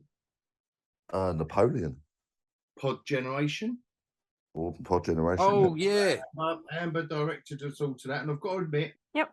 even that I went well under my radar. I did see Yeah. that earlier in the week, actually. But yeah, that's it. It rung a bell as soon as I saw the message from Amber. It was, oh yeah, the baby eggs. Yeah, Baby eggs. baby eggs. It's like like you said it earlier, Hog. It's like a Black Mirror episode. Yeah, that's kind of what I thought. A good. It looks like a really decent Mhm. sci-fi idea. What did I say? Is a heartwarming dystopia. Yes. What did I say? I don't know if you copyrighted it. I don't know. It was. I felt like I was like that. That was the perfect description of you're what this was. This hogCAST. I mean, copyright trouble. I'm demonetized. I'm alien.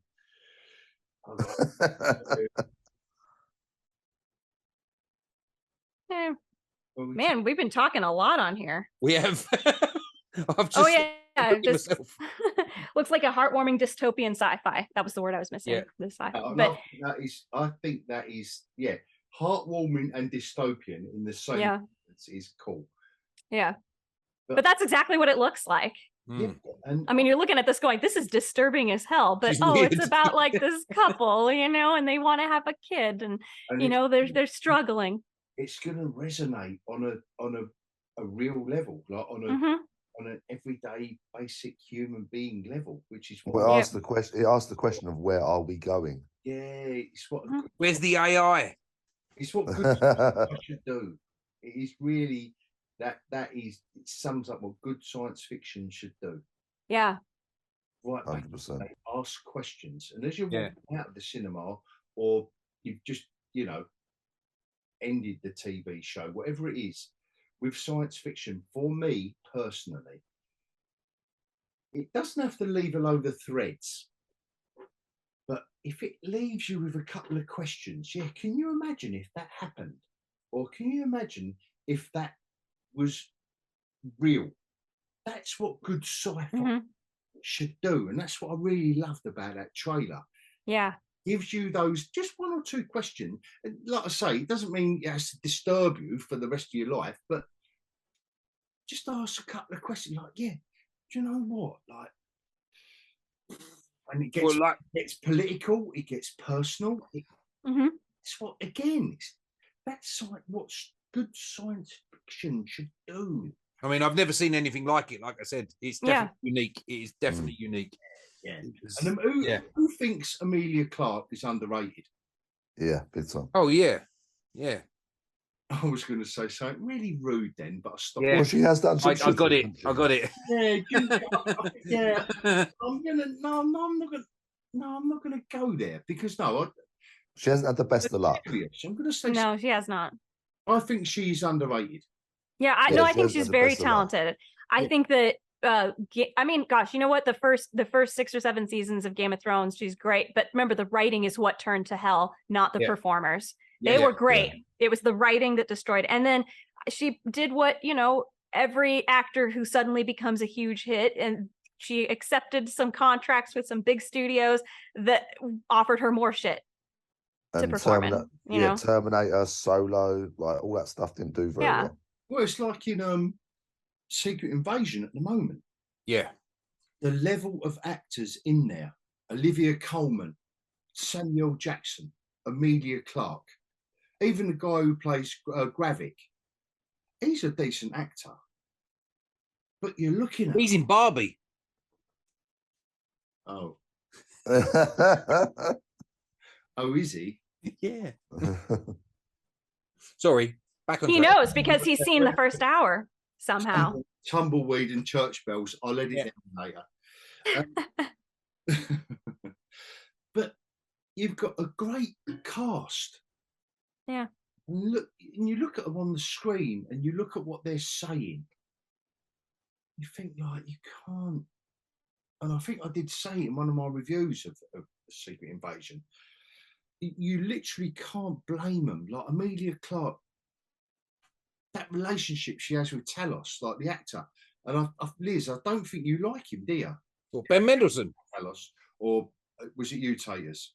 No, I think Ben Mendelsohn's great. I like him. It wasn't me. Oh no, it might have been someone else then, but Wasn't me.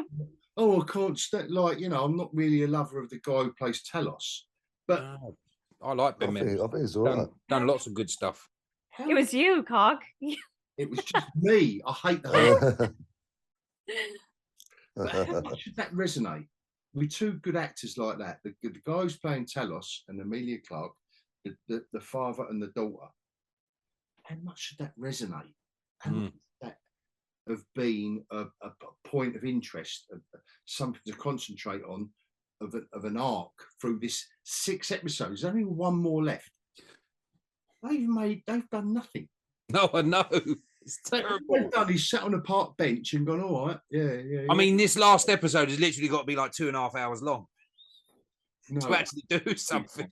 Please don't wish that on me. They finish it with a movie. There will be a fast forward button. But what a shame.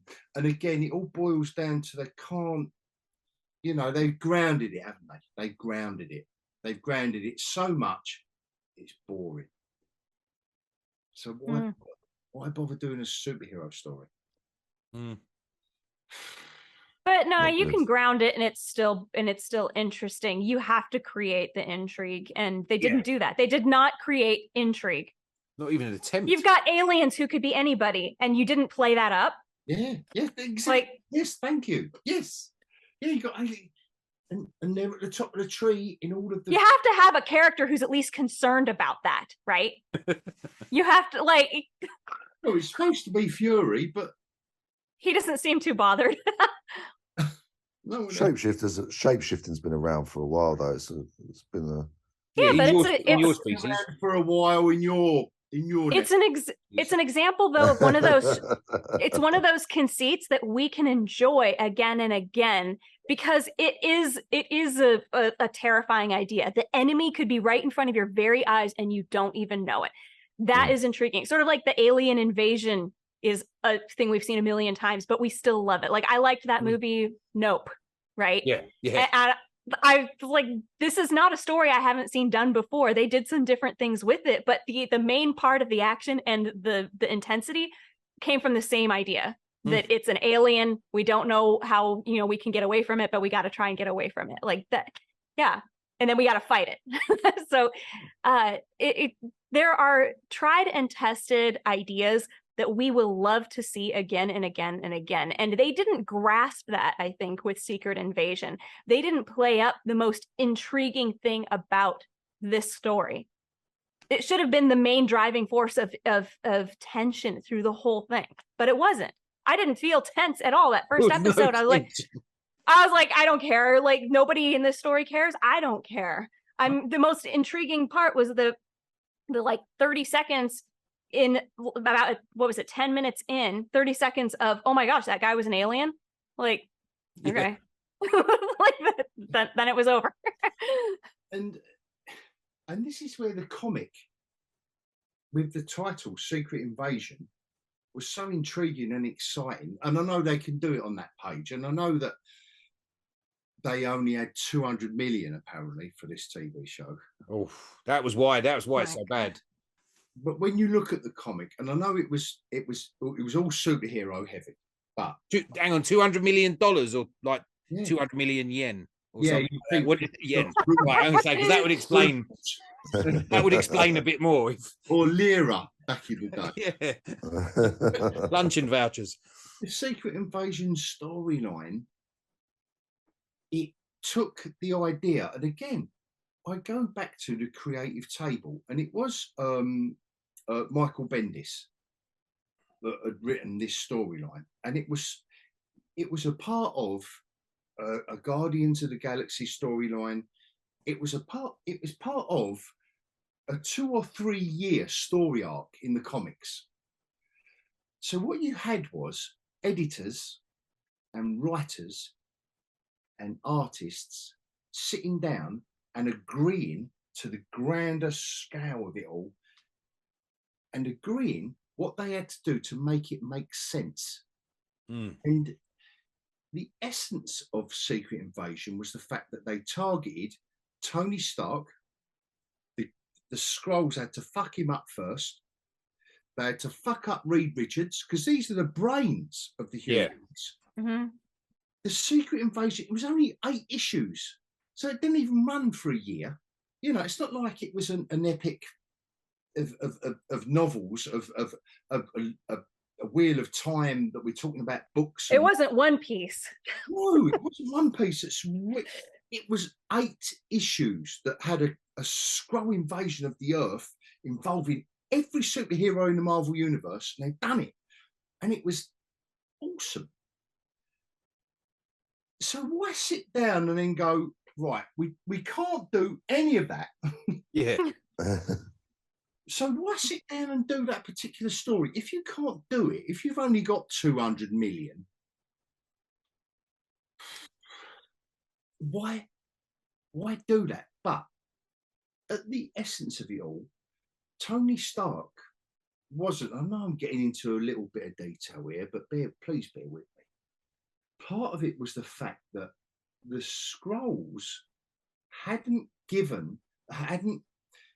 replaced Tony Stark or Reed Richards. But what they were trying to do was convince Tony Stark that he was a Skrull. So Jarvis at the beginning, anyway, before I ran, but no, I'm not gonna go there.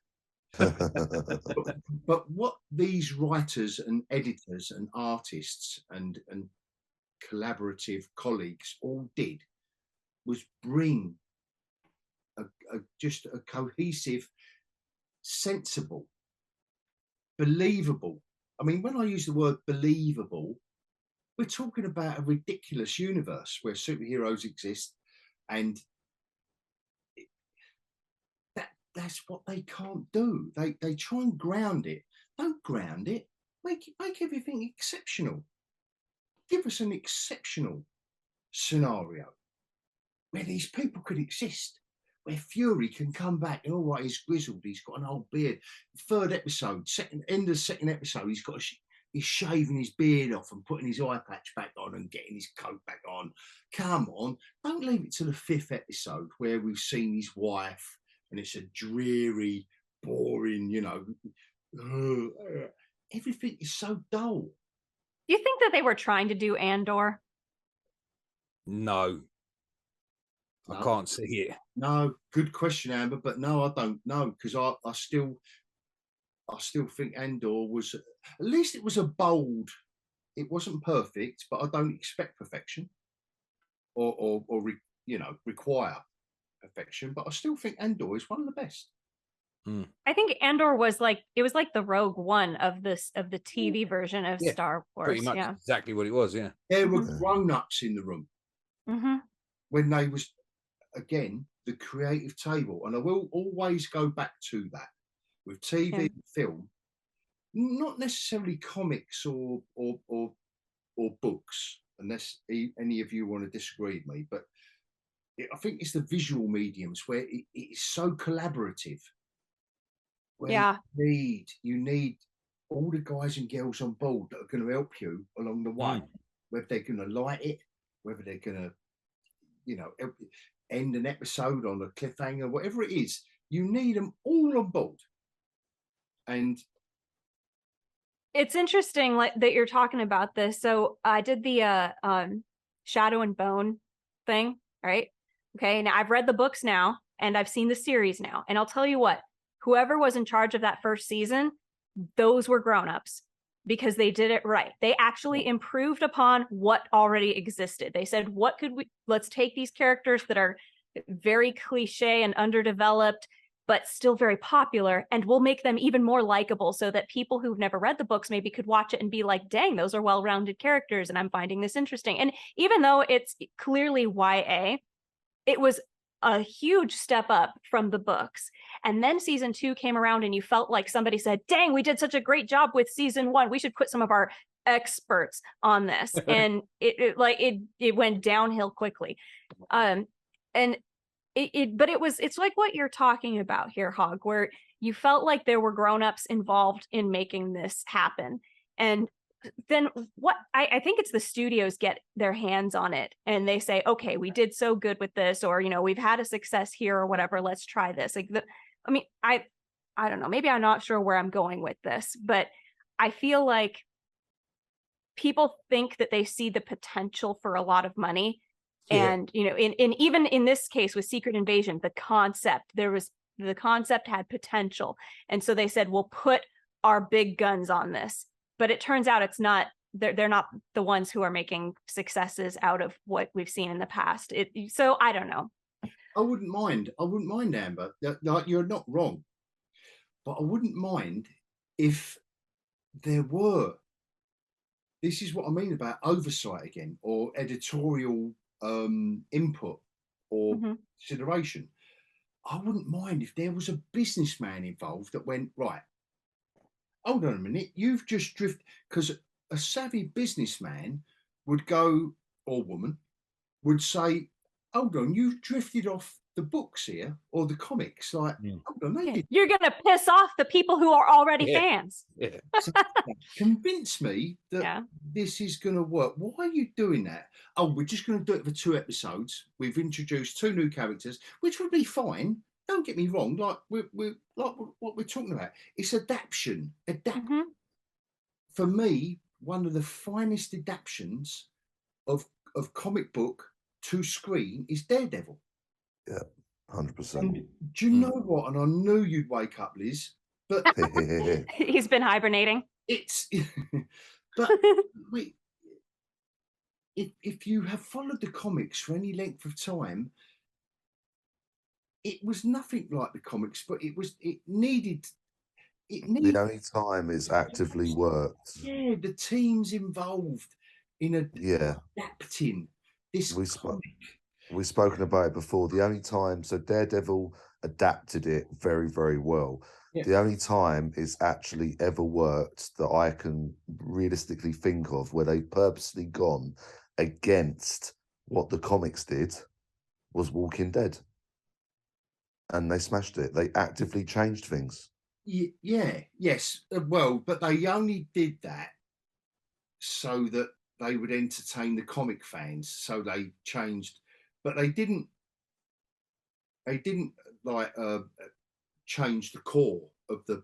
No, they basically just mix things up. So we killed this character off in the comic, but we're going to let him live in and vice versa. Yeah. And they killed off characters that survived. Was it something like you feel like the people who did the adaptation looked at the original material and said, let's listen to the most popular criticisms of this, as in the fans are the ones who are saying, you know what, this was really good, but they should have done this differently. Well, the difference was with Walking Dead, Robert Kirkman had done the comics, was heavily involved in the show the whole way through. And that's where in Shadow and Bone, the woman who wrote the books, she was heavily involved in the show as well. Yeah. And it was her who was saying, you know, people said I should have done this with these characters, and that's what they did. So I'm wondering, is that what they did with the Walking Dead, like what you're talking about? That they listened to the criticism from the fans. The fans who loved it said, I wish they did this differently. And they said, you know what, I should have done that. And then they did for the adaptation. Was that what happened? I don't know. I'm curious. I want to know, because that it has happened that the adaptation is better than the IP. And I'm wondering, like, where were the decisions coming from? Yeah. You know? Oh, that's a great question, Amber. Where do these decisions get made to change? Like with Walking Dead, have this character live in the comic, he or she died, but what? Well, Carol, that's the Carol being the prime example. Yeah, but the decisions that they made early on was that, do you know what? If anyone's read the comic, and again, this goes back to entertaining the core audience. Mm-hmm. And what they were saying was, anyone who's read the comic, it's going to be really boring if we just adapt exactly what we had. Yeah. If we just adapt that, if we just like word for word, issue for issue, adapt this comic, everyone knows what's coming. And they were, so what that means is they're squarely aiming it at them. So what they said they'll do is they'll change a few characters or a few character arcs and developments. Like, so say, for argument's sake, a storyline developed by issue 30, and you've read the comic, and because when Walking Dead come out, it was about on issue 40, 50. Yeah. So you think you know where it's going. What they decided to do was, if you've read the comic that's made this popular enough to turn into a TV show, we're going to give you something different. We're going to give you a couple of frills and spills along the way that change, that don't alter the overall ambiance. Mm. and as a franchise, they are smashing it. The Daryl trailer, did you watch it? Particularly, yeah, it's crazy. It's insane. I can't believe it's still going. Yeah, so they done. So you had.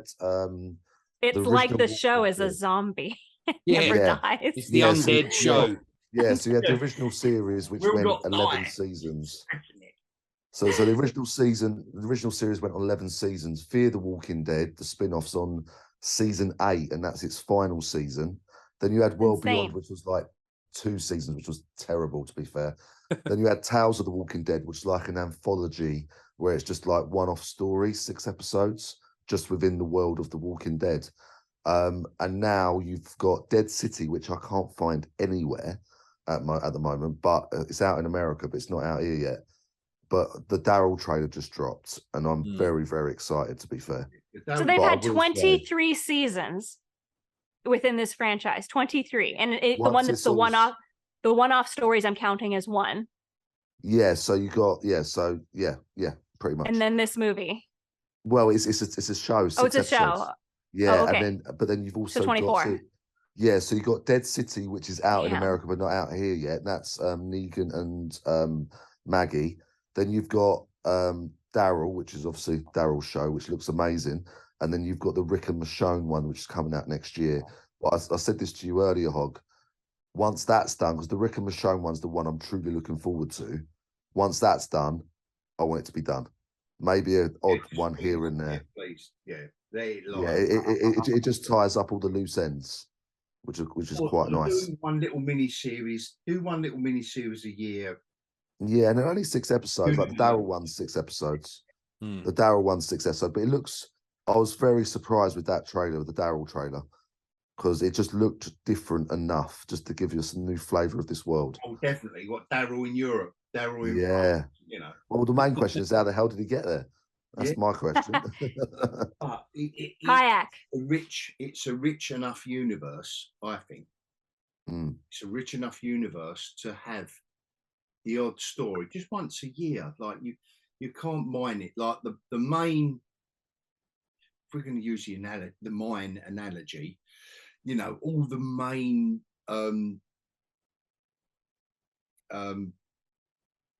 stuff has been mined from mine of the. You've kind of done everything with the concept as you can. You've done as much of it as you possibly can. Mined it for all it's worth, but there are a few nuggets left. Yeah.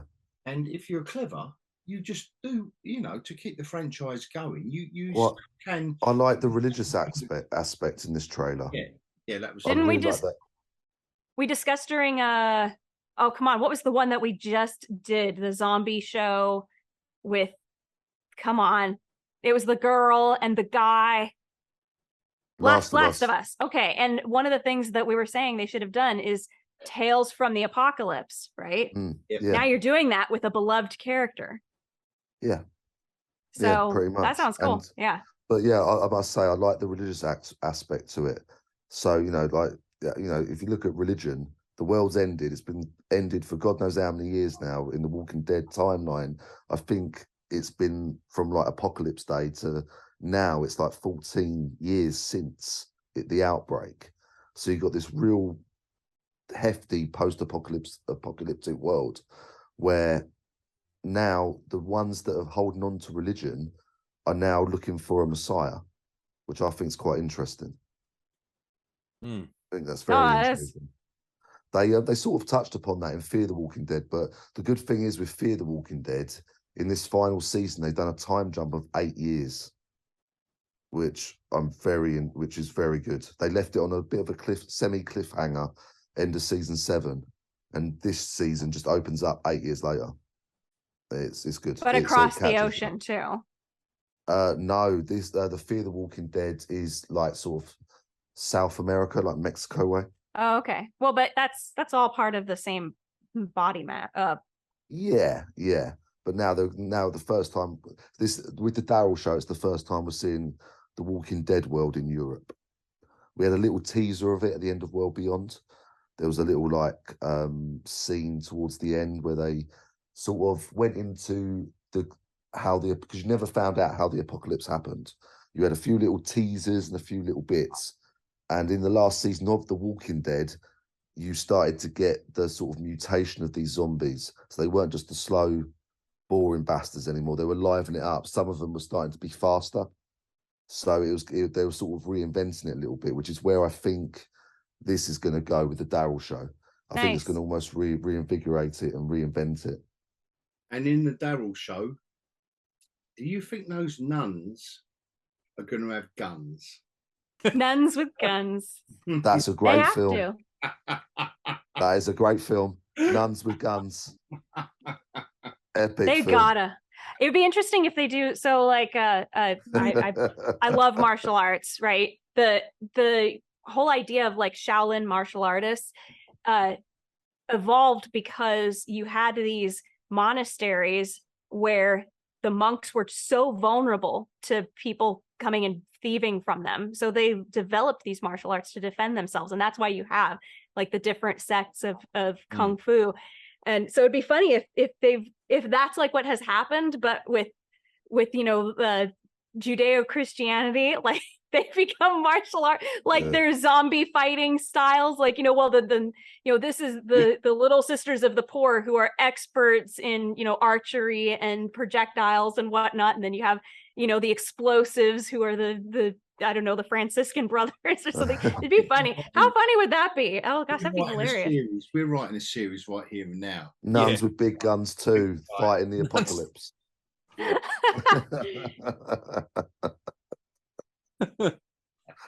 Oh, that was a good film. The other one I saw, which I do want to talk about briefly, Napoleon. What are people thinking about that? Yes. Does look good. We were talking about in the last hogCAST, but I think we was all getting confused. Amber, what are you? Yeah. I'm sorry. What are you up to? I have to go to the bathroom and I'm going to put my shoes on. Oh, come on, You got. I was like, I'm either gonna zing over there as soon as this hogcast is over. I'm taking a break, but I want to talk about Napoleon. We'll let you have a break. Go on. No, Oh, I'm okay. talking about Napoleon. You do a pee break. Napoleon. All right, I'll be right back. Pee break.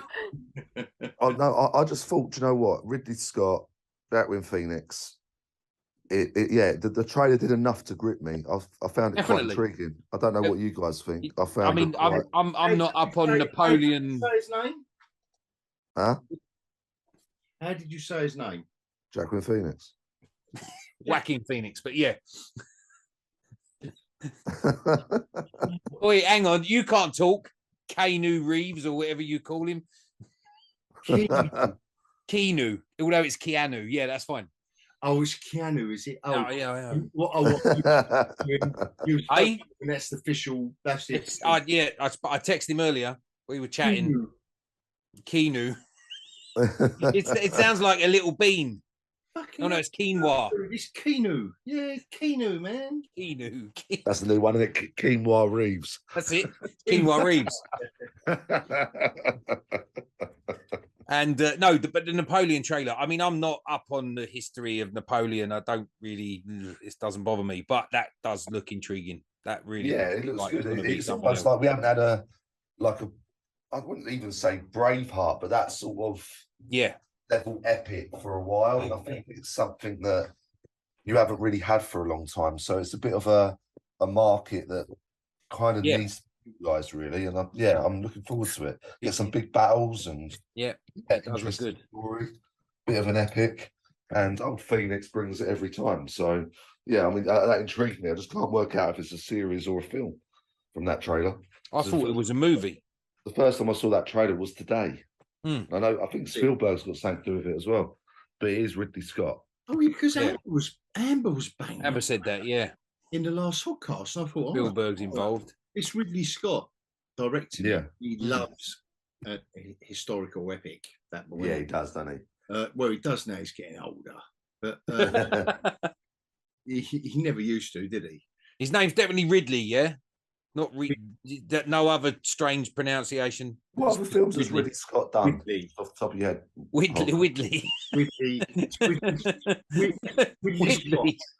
Ridley Scott.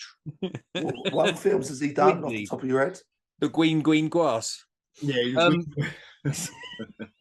What other films has he done? You know where I am. Ridley Scott. Are you taking the piss? Yes. What other films has he done off the top of your head that are really, really good? I'm not going to do that. No, I'm not going to. I'm not going to even entertain you. I'm going to have another little prawn cracker flake. Did anybody see Dial of Destiny yet? Have you ventured down that route? Have you? No. I don't think I could do it. Oh, have you watched it? Yeah, I've watched it. Yeah, I did. I went through it because I just had to. I love the franchise. I mean, other than the last two, 3 out of 5. 3 out of 5 ain't bad. The Napoleon franchise? No, sorry, no, just that Dial of Destiny.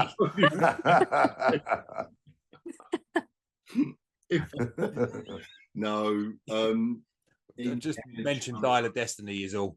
But no, I did watch it. I did watch Dial of Destiny. It was mostly boring. You got the sort of like last 15 minutes of the movie. It's not bad. That's where the story is in that last segment. You could literally miss the whole. What, when he goes back in time? Yeah, like that moment where he ends up back in time meeting Archimedes. It's actually not bad. It's done quite nicely.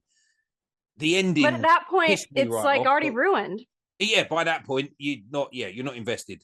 Again, I'm glad I didn't go to cinema to see it because this is not something I would be happy. Yeah, I wouldn't be walking out of there going, that was fantastic.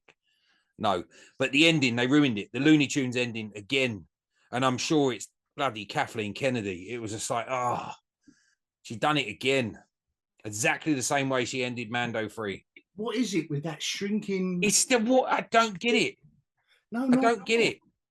It was and they had a fantastic setup to finish that with his estranged wife and Indiana Jones left alone in a room They had a perfect way to finish that movie, and they went with him snatching his hat off of a clothesline in the Looney Tunes little circle. Oh.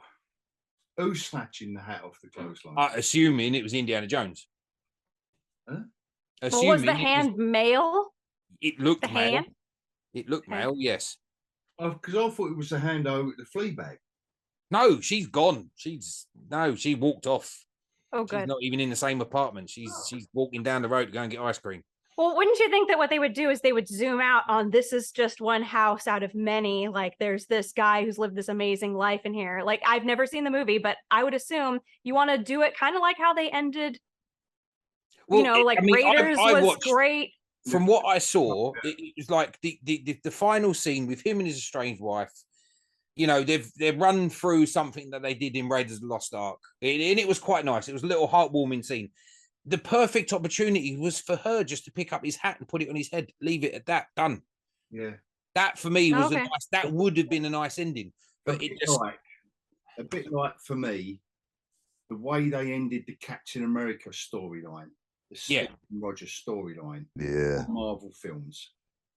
And again, it's such a, and I know we're only talking about silly superhero films, but what a beautiful scene where he says, I was going to have a dance with my favourite girl, whatever the line is. Yeah. And it becomes part of the storyline that he goes back in time. The reason he decides to stay there. Yeah. Because he wants to be with her. And they set it up beautifully as well. Yeah. What a nice way to do it. But what it shows is it can be done within this genre that certain producers and higher ups consider to be fodder and crap. And like Feige, there must have been a point where Feige was in it at a level of creativity. So where you had like the Russo brothers coming along and saying like, this is what makes a character work. This is what makes Iron Man work, Captain America, Thor. These have got to work. Like Black Widow's got to be here. Well, arguably the top four films with Marvel were all Russos. Infinity War, Endgame, Civil War, Winter Soldier. They're all the Russos. And then Feige decides, and he did announce at a certain point, and it was just before Endgame come out because they was all in the can. And he goes, well, we could, do you know what? We can pluck any character from the comics and turn them into movie gold.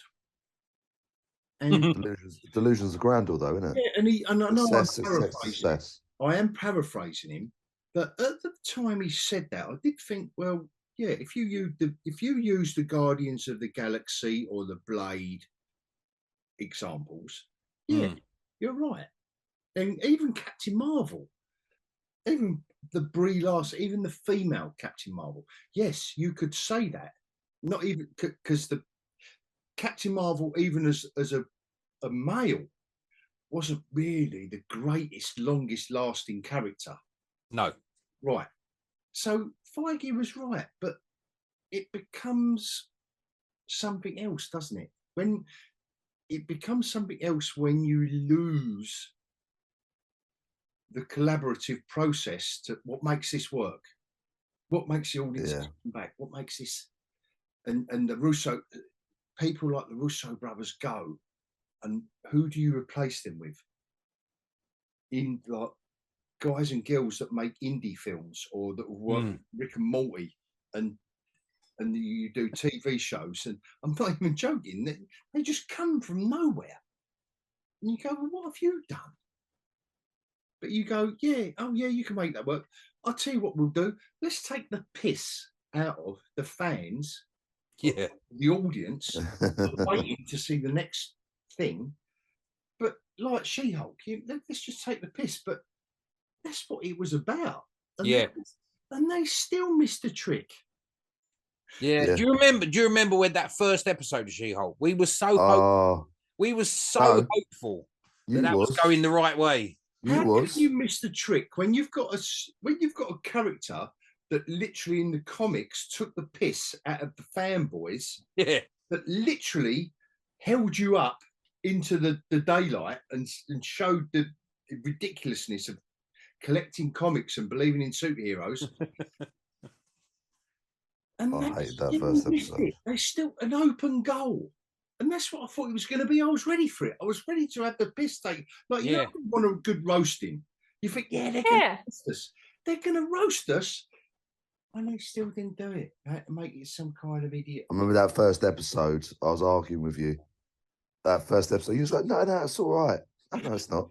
But there's something about the, like what you're saying, taking the piss out of it, but also in some ways not honoring it, but showing that it's endearing still.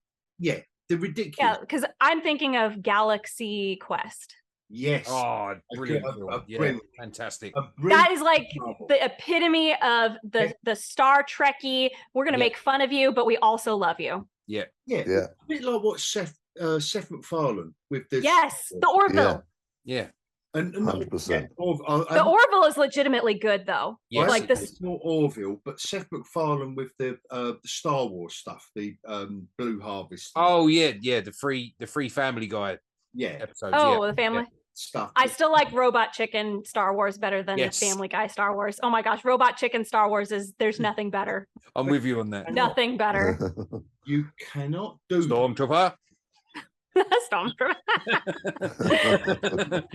I don't know why, but when he shows the bounty hunters, and there's the one robot who's like, is he even like awake or alive? And it goes into his head, and he's having like some sort of day vision about being in the NBA. Like, why? It's so great. It's brilliant.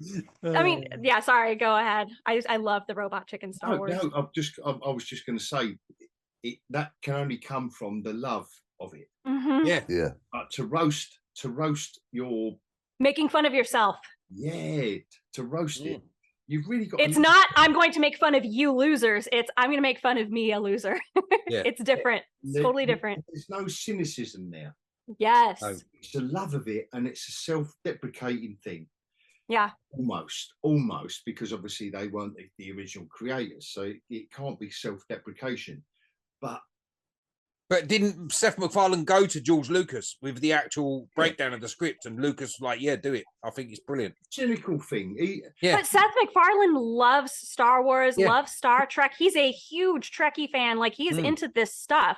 So he is making fun of himself. It is self-deprecating. Yes, it must come from there. It must come from the love of it. I love the fact it's got Kermit the Frog on the desk. The pitch meetings. Videos. Yeah, they're good. Yeah, there you go. The guy, it's a genre that he's doing, because he gets right into it and he's taking the piss out of it. But again, we love the worlds. Listen, we're into sci-fi and fantasy because we are engaged with the worlds that are created. We love it, but it is all silly. It's silly stuff, whether it's sci-fi or fantasy. When you boil it down, when you talk to a normie, if you've got a wife like I have, and you explain what you love, there's this wizard, and he's got a long beard, and there are loads of dwarves, and they're all in the mines, and there's a big monster down there, and she's nodding. She's going, yeah. It's really great. It's a really exciting story, right? You know we're on this. But that's the normie. That's the normie that just looks at you and goes, what? But honestly, it's just because they've never done a dive into because Game of Thrones showed that to be true. Yeah, bitten by because the normies were into Game of Thrones, and they were into the lore, they were into all that stuff. They were into the magic, everything. But it was because they were already invested in the character or something. Sorry. No, you're right. No, you're right. No, you don't have to apologise, because I forgot. I started. I loved what Game of Thrones did for fantasy. I love it. It brought so many new people into it, which means we're going to see new fantasy epics come out, things that haven't really been done before. Unfortunately, the people who are making them right now are like what you're saying. They're not the people who love, they're not the ones who love the material, who love the genre. They're the ones who are like, we can make money off of this genre. Yeah. Yeah. Well, no, Yeah. not even that. I wouldn't mind if they wanted to make money from it. All day long. But do it intelligently. Get the right people in, Yeah. yeah. Because to make money from it, and again, we Has go to be good. streaming platforms and Yeah. the way that the revenue is gathered and etc. etc. Where we are now is where I was about 40 years ago, which is it all looks stupid again. They're making fantasy and sci-fi look stupid. When you say to someone like, "Oh, I'm into comics or Lord of the Rings or whatever it is," when I was a kid at school, yeah, all right, I'll put my hand up in class and say that, and I'll get beaten up. But then it all become cool because you had Star Wars, Empire Strikes Back, Blade Runner, Alien, Conan the Barbarian, and on and on and on. That was just that period where this stuff was now cool. Lord of the Rings, they'd done a heavy metal, did an animated version of Lord of the Rings. There was a lot of shit happening, and it was all cool until Return of the Jedi. Back to the Ewoks. Until Return of the Jedi, and that was essentially a really, really silly. It was just a silly film. How did you feel watching that again? Yeah, I don't know. I wet myself, didn't I? I wet myself. It was on your Saturday. Sorry about that, Joe. Yeah. I nearly mentioned your real name then. No, but and I think we're there now, where no one is respecting the genre. There is good stuff, everything I just mentioned, and there has been stuff since that. I know I keep focusing on Return of the Jedi, but that is just Ingrained. example of how everything was cool. You know, Aliens, when that second Aliens film, when Cameron went, come on, I've turned this sci-fi, I've turned Alien in Aliens, I've just put an S on the end of it, but I've turned this horror, this sci-fi horror, into sci-fi action, and it's blowing everyone's mind. And then you've brilliant, yeah. 1989 Batman, and you've got so much great shit going on. And what they're doing right now is not listening. They're not the core audience. And that is the It problem took is, them though, losing money, though, to start making the changes, I think, because how long have people been telling them just go onto YouTube? They are saying it. Everyone is saying it. This failed because of this. And yet they were still pumping out crap. And now the studios are collapsing and going, oh, what do we do? I guess you know what? We got to rethink what we're doing. Oh, really? Yeah, but now on top of that, now you've also got the little gems that are actually half decent that are being tarred with the same brush. So yeah, that's true. So when you own these IPs, you've got to look at it as, right, this IP is dead now. This is dead at the moment. We need to pull back, stop all this shit, wait a little bit, just so there's that demand for it again, and then we release just one good film. No interconnecting universe, nothing. You haven't got to watch 10 other films to understand this one. We just need to pull back, wait a little bit, and release one good film to reinvent it. That's the thing. They've done the multiverse thing now, haven't they? Now they're onto AI. Everything's AI again at the moment. What's next? And I do think that we are at the end of. Oh yeah. And Hollywood, we are at the end of the superhero genre. Yeah. Yeah. A bit like when Clint Eastwood did Unforgiven. Yeah. The Western cinema genre had been dead for years. But somehow this man with this script, this actor who had defined it in, decades gone by, somehow he come back and he put a full stop on it. Yeah. Yeah. That film, and you could say that that like the gangsters, the gangster genre, and oh, what's his name? I've got to forget a name, haven't I? In every hogCAST.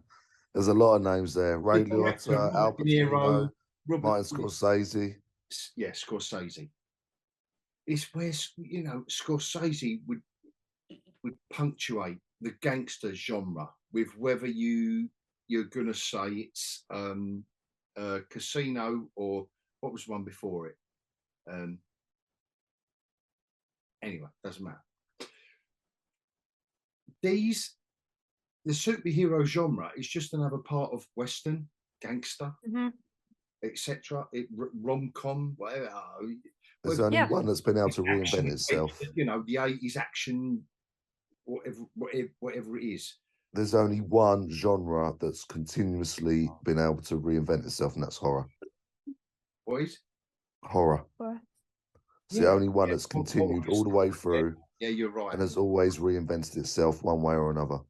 So, but you know what's weird about horror though is that it does something psychologically, like something visceral to the audience. And I wonder if it's just that they're tapping into this addiction that people have with being terrified. Yeah, definitely. And like you can go from like the slashers all the way through to the paranormal stuff, the found footage aspect of it. But that's different from storytelling, though. It's it's massively different, and I think that's where horror always remains that B movie. Okay, you get some horror films that do well, but most of the time it taps into an element that's of the time, that's a bit new, a bit visceral, that's going to sort of scare you. It doesn't always tap into the great storytelling. And I think that's one thing that old Mick Flanagan, whatever his name is, the Hill House guy, that done. He's introduced, especially like Midnight Mass, a great story to it as well. And I think that's where we're going to go moving forwards. You're going to get that real juicy story with your scares. And he's almost gone retro with the horror. It's very gothic, very traditional horror, but he's just introduced an amazing story to it. And I think that's where we're going to go moving forward. I think that's going to be the next sort of evolution of the horror genre. So what would you say if there was an element of that to superheroes? Do you think that there's something there? Like for instance, I love seeing, I know people get tired of it, but I do love watching origin stories. I like them discovering their power and learning how to be creative with it and use it. Do you think that maybe there's something in that they could be doing that isn't boring, that we still enjoy seeing, like maybe really unique powers? Like, how do you use this really bizarre power that we never would have? Wasn't there was something that came out recently, and I felt like that was something that we talked about, was that this was a superpower that we haven't seen done before, and it was interesting just to watch them play with it in a creative way. I mean, we all kind of feel that way no matter what, right? Yeah. They could be doing that with these superhero movies. Okay, now this one that the Marvels, they switch bodies, right? Honestly, how creative is that? Like, right? Not much. Like, what if someone else had your power? Yeah. It Like, would be interesting. Yeah. But between 3 women, and the only difference is they're of different ages. Do you remember a Tom Hanks movie called Big? Yes. Yeah. Of course. Yeah. Well, that's a transfer of powers. In the Marvels, with all the money and all the tech and all the so-called resources that they've got, this is the best thing they can do. With these characters that have got, like, they mind, like Marvel stroke Disney mind these characters, but never, we can't forget that they were created in the early 60s. So by the time they started getting right into the films, you had 50 years of, you know, like Lord of the Rings, you had 3 books that were published 50 years ago. Yeah. Yeah. That amount of time, but that's probably not the best analogy, because with the superhero stuff, these characters and superheroes have been developed and refined over. Yeah. I've got See, early I think they Iron Man. need to go I've got back. early Iron Man issues here, back issues here that I've been buying recently, where it's really throwaway stuff. Every month you're picking up that comic, and it's Iron Man fighting the villain of the month, and it's throwaway. You know? See, I think they need to go. I think they need to go back. So, like the late 90s, early noughties, where you had your original Spider-Man trilogy, your X-Men trilogy, and your Blade films, and the random Daredevil film came out, and just go back to just do one film. And if it does well, do a trilogy of just that character. No interconnecting universe, because people don't want to be. We're talking about TikTok generation. People haven't got the attention span to go through 25 fucking films, 10 TV shows, etc. Just do your one film. If that does well, do your trilogy. Yeah, and that's you're creating an ever-shrinking audience. Yeah, but we're saying that, Liz. We're saying that, but we did follow it, didn't we? For 10 years. We did. Up to Endgame. Yeah, we did. But you didn't enjoy it. If You you're didn't. engaging, Up to Endgame, everything was good. Oh yeah, up to Endgame. I'm with you there. I'm with you there, Taters. Up to Endgame came out on the 10-year anniversary. Yeah, you're engaging an audience. I don't know what it was, and I don't. I think it's something that, with the passing of time, we can look back and analyze it more. But, well, that's the thing, though, isn't it? Because whatever 10 years it was good. The last 5 years it's been shit. Yeah, because what they did is they put in. The focus wasn't on entertaining an audience. No. But as well, on what we want to tell you, what's going on in the real world at the moment. Yeah. And that is what a superhero film's about. Yeah. Nobody cares. Yeah. You would go to watch an indie film. I've been into indie movies for, I've been well into my films for all of my life, really into my films. And, you would go to indie cinemas and watch these little small independent films that would be very political. Tayters and Liz know, but obviously Amber know me more than you do. And they know I'm quite a political animal. And I would love seeing films, not about politics, but it would obviously be an element of an independent film. But I still love Mission Impossible 7. I see it because I love cinema from here to there. But the difference now, or the difference that's ruining it, is that the Warner Brothers and the Disneys and the Paramounts and the big studios of yesteryear would demand revenue from each film they made. Well, taking Marvel as the example. They wouldn't make a film unless it entertained an audience. The indie films, I can make an indie film tomorrow that would entertain 5 people in a little cinema in black and white. I'll make a film on my phone tomorrow. Yeah, I'll walk around the park and I'll make a little independent film. It's only going to be 25 minutes, little short film. Might get a little laurette from some whatever. But I'm talking about mainstream. Yeah. Well, the main thing is with Marvel it's quite after evident. Endgame, and what a beautiful title to kind of timestamp it. Yeah. Well, it's quite evident though, isn't it? Because in the first 10 years, there was only 2 to maximum 3 movies a year for the first 10 years, from the first Iron Man film up to Endgame. 2 to 3 movies a year. So you can just check in, watch that film, and you can follow it. As soon as Endgame came out, all of a sudden you've got 10 years where you got 22 movies, and then okay, you can keep up with that. But as soon as Endgame comes out, between 2019 when that came out to now, you've had 20 projects. TV and film. Yeah. At that, you're right on the money there, Space Lizard. I really think that's it. I mean, that's the reason I'm not into it anymore, is because I felt like this is like watching a series, except I have to pay a lot of money to see each episode. And I have to go somewhere not home to see it. But do you know what? That is still, I still say, I know they probably went a bit over the top with content, but I still say that if they didn't lose sight of the audience, and it is hubris, if they still kept sight of the audience, they had enough genres, within the superhero, within the Marvel universe. We're just specifically talking about that. And you did have your Shang-Chi's, and they went there. Well, the only half decent thing they did was that Werewolf by Night. Yeah. You had horror, you had kung fu, you had every genre is within the superhero.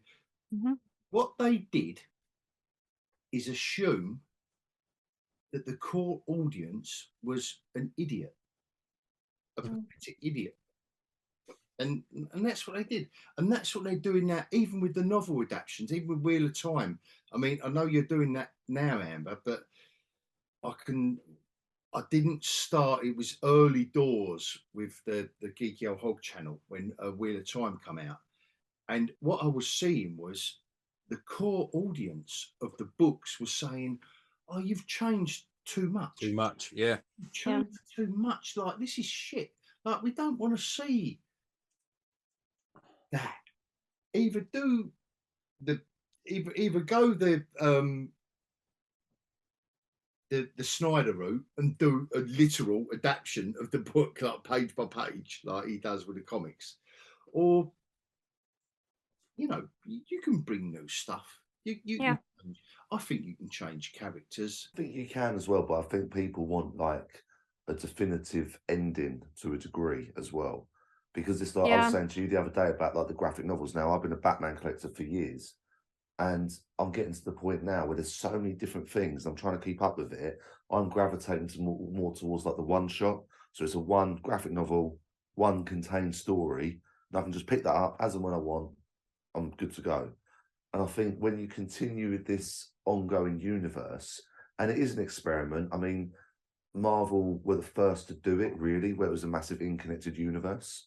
At that level, they were the first to do it. And I think the experiment of what they did has obviously inspired loads of other stuff. Like they've kind of tried to do it with Star Wars. They've done it with like DC have jumped on it as well. And I think what that experiment has showed is you stick to sort of like a 10-year maximum plan, and that's it. And after that, you move on to something else, you rejuvenate it, or you do something. And the most important thing is you don't oversaturate your audience. You look at most TV shows, even like a successful TV show, imagine 10 seasons of a TV show. You get that very rarely. Sometimes it works. Stargate, for example, X-Files back in the day, Buffy done 7 seasons. But even at that point, you start to, what's that? Friends. Yeah, it's all in there, mate. It's all in there. But after that, but there's a reason why it all stops at that level. It's the reason why it stops at that time. So I think keep it below 10 years, keep it there, and yes, you can have your universe. Do 1, 2, maybe 3 projects a year maximum, and keep it to sort of 7 to 10 years. Tell your story, bugger off. A bit like Happy Days. Happy Days didn't have many series, did it? And then they had the spin-off Mork and Mindy. That was a spin-off? Mork and Mindy was a spin-off of Happy Days. I've never even heard of it. You never heard of Mork and Mindy? I've heard of Happy Days, but never Mork and Mindy. Wow. Amber, no. Set in Boulder, Colorado. Robin Williams. Really? Yeah. What, Robin Williams? Robin Williams. Shazbot? Wait. Nanu? It's not the one where he's an alien, no. Yes, that's it. Oh, okay, then I have. I never knew the title of it. We saved it at the end. Sounds like a good place. That is not a spin-off of Happy Days. Yes, Mork turns up in Happy Days. Yeah, what? He might turn up in Happy Days, but that's not a spin-off. Thank you. Just a crossover. Okay. it's a little jewel for people who happen to have seen both of them. Does the Fonz turn up in space? I love this. I love Yeah. I've steered the hogCAST to talk about Happy Days spin-off, Oh man. Mork and Mindy. No way. Robin- Crossover, maybe, not spin-off. This Robin Williams. They weren't a crossover. It was, the character was created for Happy Days. And then he got his own show. A bit like, That does sound like a wasn't- spin-off. Hang on, but wasn't Happy Days meant to be like this sort of like grounded series about teenage life in America at that time? it wasn't grand. And then there's an alien. Yes. No, that don't make sense. Well, okay, because I'm thinking, all right, wait. Because this sort of thing has happened a lot before, okay? What about Cheers, Frasier, and Wings? Love Cheers, Frasier, and Wings they had characters who appeared in all three. They were the same characters, but they were three distinctly separate shows. But not aliens. Frasier. No, there were They no weren't aliens. No. Frasier is the best ever.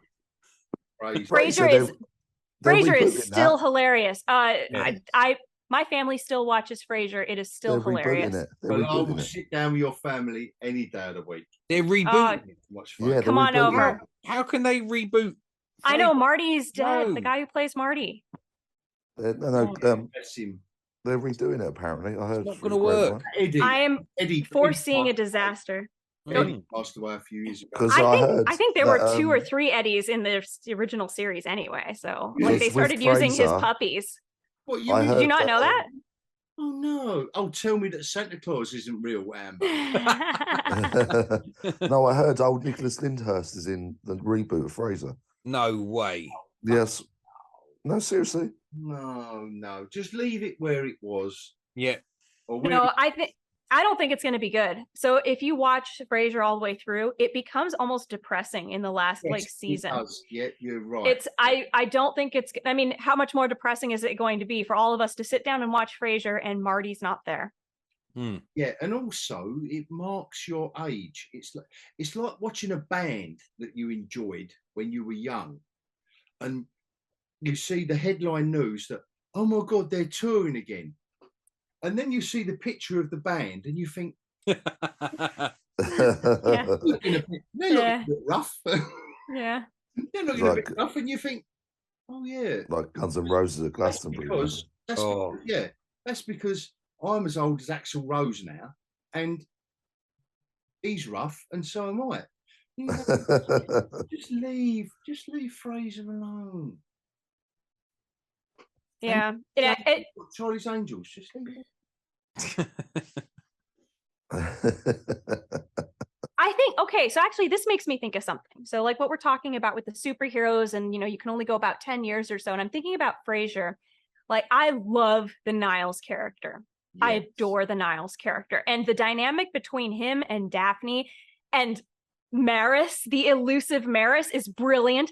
But all of that disappeared when Niles and Daphne got together, and that was, you know, towards the end, right? Yeah.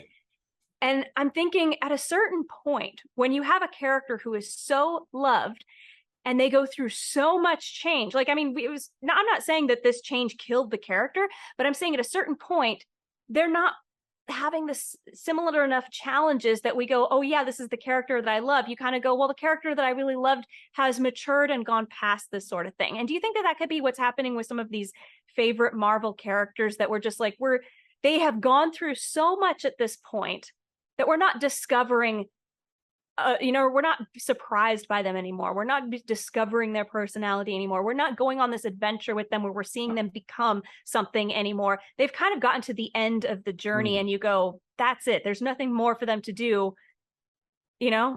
We've reached the Yeah, no, I get climax. Yes, you've gone past it. You're trying to keep it alive. You're trying to keep it going, but I'm going there. Yeah, I know I'm going there, Amber. And it's not the same thing as fatigue. It's not fatigue. It's that you have reached the end of this character. Well, yeah, you mentioned it earlier, Hog, with Captain America. Captain America ends his story going to meet back to see Peggy and actually live his life. Yeah. But then they hand the shield to Falcon and it all went wrong. Yeah, as soon as, and I'll tell you what, the first example of that, what you literally just described, Amber, was when Bruce Willis, before he did Die Hard, he did a series called Moonlighting. Right. And the intrigue of the series was that him and the I forget her name, but Sybil Shepherd. Sybil Shepherd, yeah, the actress that was playing. Tayters remembers. And it was, and they got it on. The intrigue of the series would be, are they going to get it on? And then when they do, it dies. Yeah, but at some point, like, so what you're saying with Niles and Daphne, the audience does need to see them get it on. yes, but at that point, then it's over. Yeah, then it's over, and then stop it, and then stop it, and Yeah. it's a bit like all of this stuff. Stuff. Lead the audience on, lead them, tease us, come on, we love it. That's all we're tuning in. That's all we're tuning in to see. Well, whether it's superhero, sci-fi, horror, we want to be led right up the garden path, and it is. And the thing about this audience, that subverting expectations, yes, that works halfway through. Whatever you're doing, whether it's a TV show or a film, you know this catchphrase of subverting expectation, where all they do is they race swap or gender swap a character. Yeah, that isn't subverting their expectations. Not anymore. No, not anymore. But Our expectations have been fully and thoroughly subverted. Yeah, they've been thoroughly rinsed out. Yes. Isn't it bad that now? Isn't it bad now that subverting our expectations is actually producing a good movie? Yeah. Yeah. Oh, Yes. That's bad, isn't it? Oh my gosh, that is so true. Yeah, well said. Yeah. Yeah, well said, Liz. Yeah. Going back to the classic storytelling styles, the classic characters that, you know, the toxic masculinity that we all love to see sometimes, you know, like the fact that it's come full circle. Like bell bottoms have come back in style again. Like, did they ever go out? Watching the One Piece trailer, and I was thinking to myself, and obviously I do get around with the comic conventions and stuff, and you see the cosplay. Yeah. Most of it is the manga stuff. And 99% of it I've never heard of. I'm looking at young women dressed in a certain way at a comic convention, and I'm not going. I know I am. I'm not going there. I know. Yeah. See, Liz is already laughing. I'm not going there because this. I'm talking about the women dressed as certain characters from manga. Because to me, it means that they want to see interesting, sexy looking characters. Like a bloke that wants to go and watch James Bond. He doesn't want to see James Bond look like does he? Here we go. Duck t-shirt, like, all right, put a jacket on me, and you know, I'll go to old Blofeld. Old Blofeld, yeah, you're a bit of a wrong, you know what I mean? No, you're touching on like something that is deeply ingrained in humanity, like that. And you know, there's the whole, what do you call it, the revival of the, what is it, the housewife, what the heck is stay-at-home housewife mom? There's some girl who's now super controversial because she's like, oh, trad wife, traditional wife. I guess she's big on YouTube. You know, people are like, oh my gosh, this is so degrading. And it's like, but she's super popular, not because people want to watch her and go like, oh, what an idiot, but because people are like, there's something about this that we kind of crave. and I'm not saying that all women do or that all aspects of it are good, but there's something in the male female differences and dynamics, and like what you're talking about, like James Bond, you know, super sexy and attractive and strong, and he's got these cool gadgets, and he's, you know, getting all the birds and stuff like that, you know. Trying to get into the British lingo, but you Well done. Well done. The fact you said birds. I'm really Birds. Yeah, that's quality. but you know what I mean, like the guys like that, you know, and the girls like, you know, and you know, the guys like the women too, you know, like that's fine. There's something about us that, you know, there's a reason why the curvy girls are considered attractive. It's because we actually have it in our genetics, at least especially men do, to see wide hips and a tiny waist as I don't have to feed her much, but she can have babies really well. Like, like I'm not joking. That is literally like why that happens. Psychological yes. But also, like, a woman wants to see a strong looking guy who can do the manly things, because there's something in the woman that goes back thousands of years that says, I need somebody who can build a house and protect it. You know, I mean, it's just these things, like traditional storytelling has lasted this long for a reason.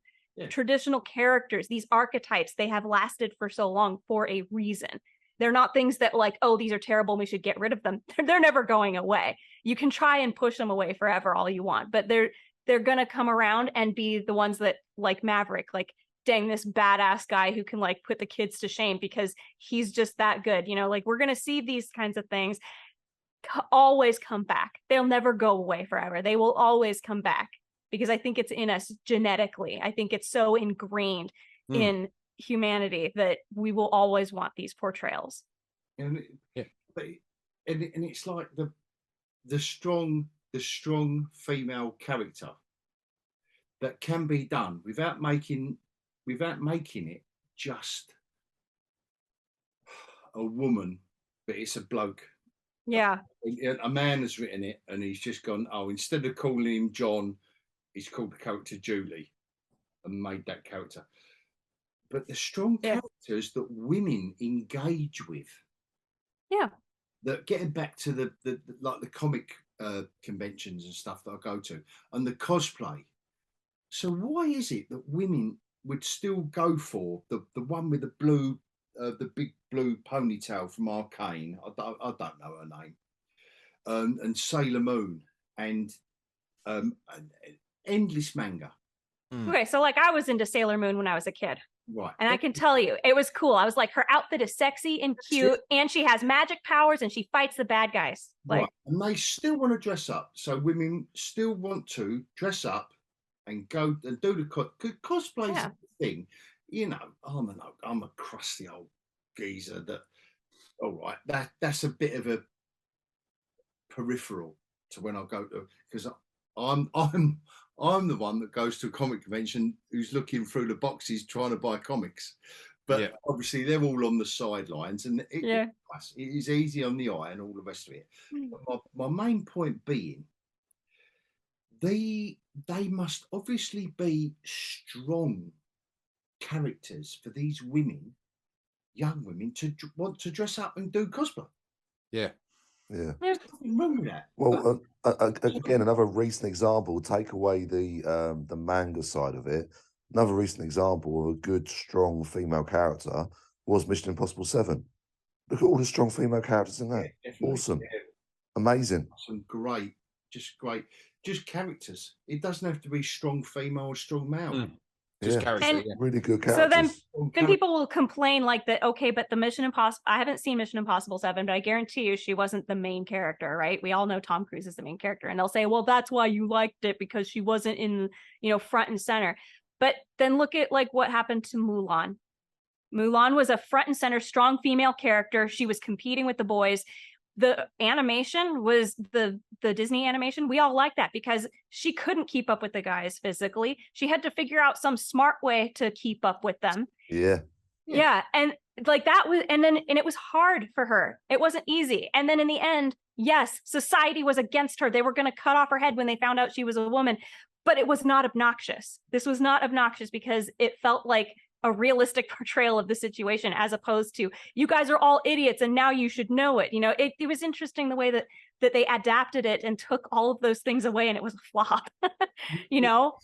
Yeah, a bit like the Peter Pan and Wendy film. I didn't even bother, but because I heard it was just absolute garbage. They literally lose sight. How do you lose sight of the fact that Wendy, all since the first Disney iteration of the original story, how do you lose sight of the fact that she is the most powerful, like, character? Yeah, the most powerful character in the story. That the Lost Boys are the idiots that fall out of the, you know, and they bang their heads and all. It was such a mess. But nobody, again, and I will go back to that editorial oversight where someone at the top just says, hold on a minute. Wasn't the idea of the Lost Boys, like in the trailer for that that stupid recent modern adaptation they did, where they've got girls, so the Lost Boys, what their perception is, these immature creatives have said, oh, Lost Boys, well, that can't just be boys, no, it's got to be girls. But suddenly the whole idea of the Lost Boys was, they are the ones that have been dropped out of the prams and the wassets and dropped on their heads, and they're stupid and they've got to be, Never want to grow up. yeah, and they've lost sight of it. They Massively just lost, and it all boils down to, I don't know what's gone wrong. I think they're trying to rewrite our mythology, the mythology that has created us. They're trying to say, well, wait, that's not a good story, even though it literally formed society. Like, we all grew up on legends and myths and, you know, fairy tales, and that formed what society is. And they're saying that was bad, so we're going to rewrite it so that this is what it should have been. Yeah, and that's the thing. You can't. You can try and rewrite history, but at the end of the day, it is what it is. And going back to what we was talking about earlier with Oppenheimer, that is a very morally ambiguous film. You know, creating the worst weapon, but trying to recreate that weapon for potentially the right reasons in a weird way. It's a interesting film, but it's a very raw, honest film. It doesn't seem to by the sounds of it, it's not sugarcoating anything. And it goes back to the AI thing as well, isn't it? It's like with Oppenheimer, I think even just from the trailer, because I haven't seen it yet, but it's like, if I don't do it, someone else will. Yeah. And with this AI stuff at the moment, we know the actors are on strike. Part of the actors' strike is the AI. Yeah, but we know artificial intelligence needs to be controlled, and there is a place for it within moderation. Yeah, within our human society. But I find it very strange that we aren't going to restrict it. There are going to be no restraints at certain places and spaces in our society. We are going to let it run rampant, and the same with splitting the atom. I think it's interesting that you've got the writers' strike, the actors' strike. Ultimate thing, and the ultimate thing with AI is eradication. Well, yeah, I just find it very strange that you've got these films that are coming out like. But it's true though, isn't it? Because you've got these films that are coming out with like The Creator and even Mission Impossible 7 with the AI as the bad guy, and you've at the same time part of the writers' strike is AI. And part of the actors' strike is AI. Basically, what they're saying is that a lot of the big studios are literally getting in stand-ins or extras, scanning their likeness, and then digitally putting them in. And they can use their likeness as many times as they want, in as many films as they want, and put them in the background. Yeah. And I just find it it's almost coming to a head very early on I can feel something's building with this.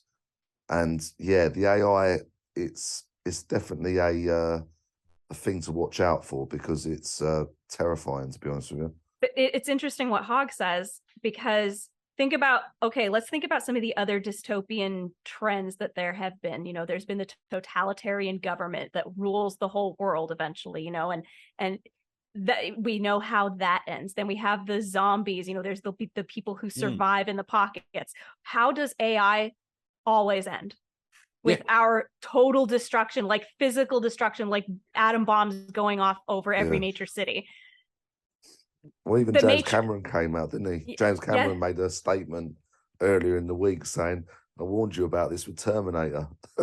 and Elon Musk too. Even he has said, like, look, regulations are put into place after something catastrophic happens. And the scale of catastrophe that is waiting for us down the AI river is beyond anything we've experienced before. And I'm going, holy shit, he's right. Like the Matrix told us, the Terminator series has told us. It's like, it all told us this is literally the end of humanity. It's freaky. Are we getting a little conspiracy theory zone here? Or is that where we're going? I don't even think it's conspiracy theory. I think this is happening. This is actual theory. We are on the brink. Yeah. If we allow it. Yeah. I'm not sure we even have a. If we allow it, it's out. No. The mad thing is, though, at a certain level, we haven't got a choice. But there are at the level of the writers' strike and the actors' strike. But the weird thing is, we're seeing AI in media. What about AI in other aspects of life? But AI is AI. So again, the whole premise of AI is for it to evolve itself. If you look at what the Terminator says, you know, it got to a certain point of reinventing itself, evolving itself. It got to a certain point, it ended up becoming self-aware. That's when it was just like, they're going to shut me down. I'm not having that. Yeah, and they had that with that simulation a couple of months ago, where the AI turned around to kill the operator. But we're only seeing AI in terms of media, not in terms of other so it's being highlighted through Hollywood, basically. But it's on the internet. This AI is on the internet. Yeah, but it's everywhere. So, it's everywhere already. That's what I mean. It's everywhere already. You're saying it's just within media. It's not just within media. It's on the internet. No, this thing is designed to evolve itself. It will push itself out there. It's being highlighted through media, but we're seeing it with the effect it's having on films, where you can have AI written projects, AI like extras, etc. But now they've got like search engines too, like search engine powered by AI. So Google's doing it, Bing is doing it. Everybody's going to be doing it soon. And now they've got AI in the doctor's office, so where they will diagnose you with AI. Yeah, it's all it's everywhere. That is where, for me, it is either a tool for humanity. It's either a tool to use or a crutch. Well, this is the thing. It should be a tool. It should be a tool. Mm-hmm. And that, but if you, is it a tool or a crutch? No, it should be a tool. Right. But it's a tool that actually has the potential to turn. If we keep that in mind, don't ever let it be. Well, it's like the Oppenheimer trailer, isn't it? What's the chances of when we press that button, it destroys the world? Yeah, or is zero moment to release that film, to be fair. Yeah. What's the chances it's going to destroy the world? Near zero. Don't do it then. And in the digital world, and I know Nolan's going to go there. In this digital world, I know he's going. I know where he's going with it. It is literally splitting an atom, like in front of you. Like literally, there's no digital, there's no working it out and pressing Alt, Delete, Send. It's there. They're building it. You can see it in the trailer. They're building the components of it.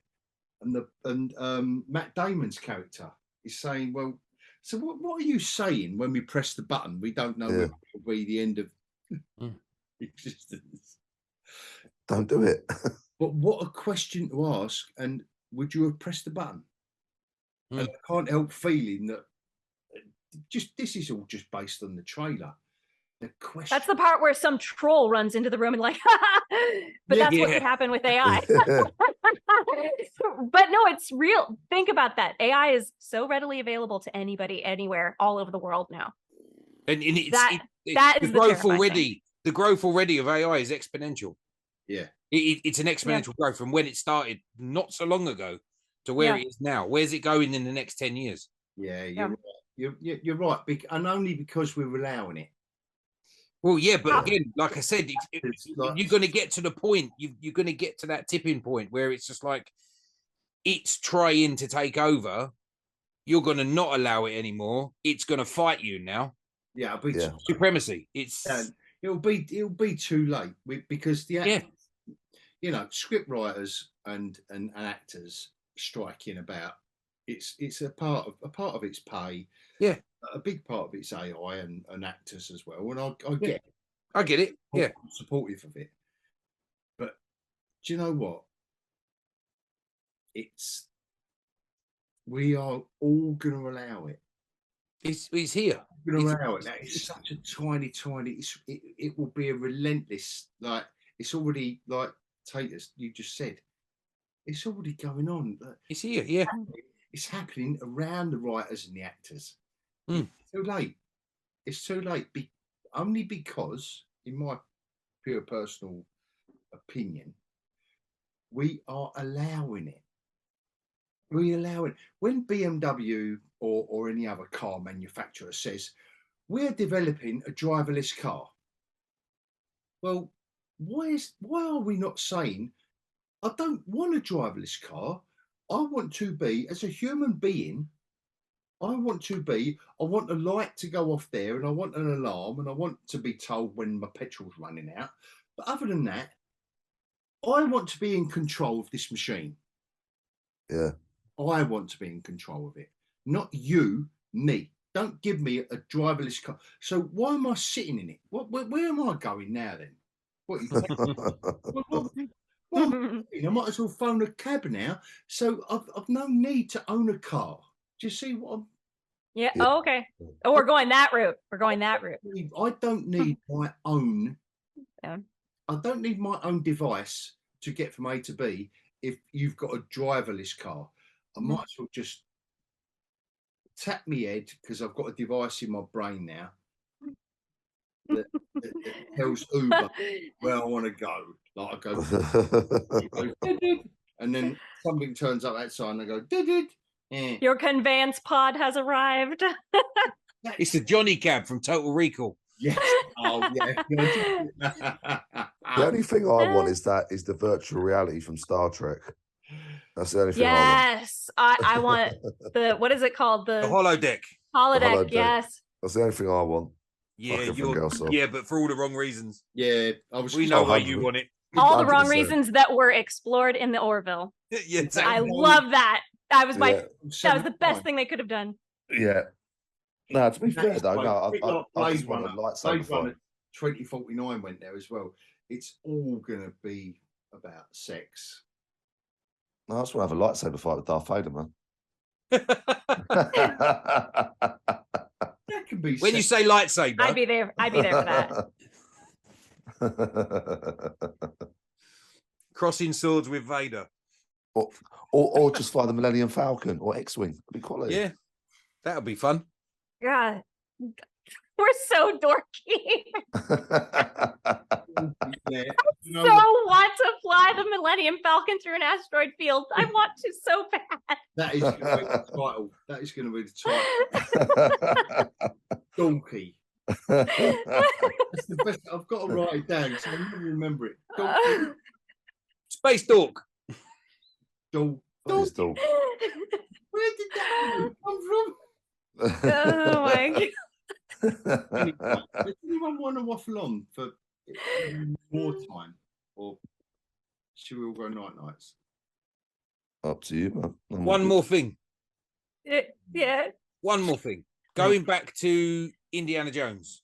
Okay. I found out this week, and I don't know if anybody else knows this, Raiders of the Lost Ark is set after Temple of Doom. What? Yes. Temple of Doom is set in 1935. Raiders of the Lost Ark is set in 1936. Temple of Doom is a prequel. I never knew that. Neither did That's I. why it was so. I won't say. What? That's so You did- weird. I didn't know that. But yeah, Raiders is set after Temple of Doom. Wow. There I we go. never knew that. No, neither did I.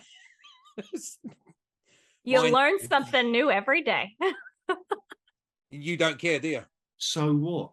Yeah, so what? So what?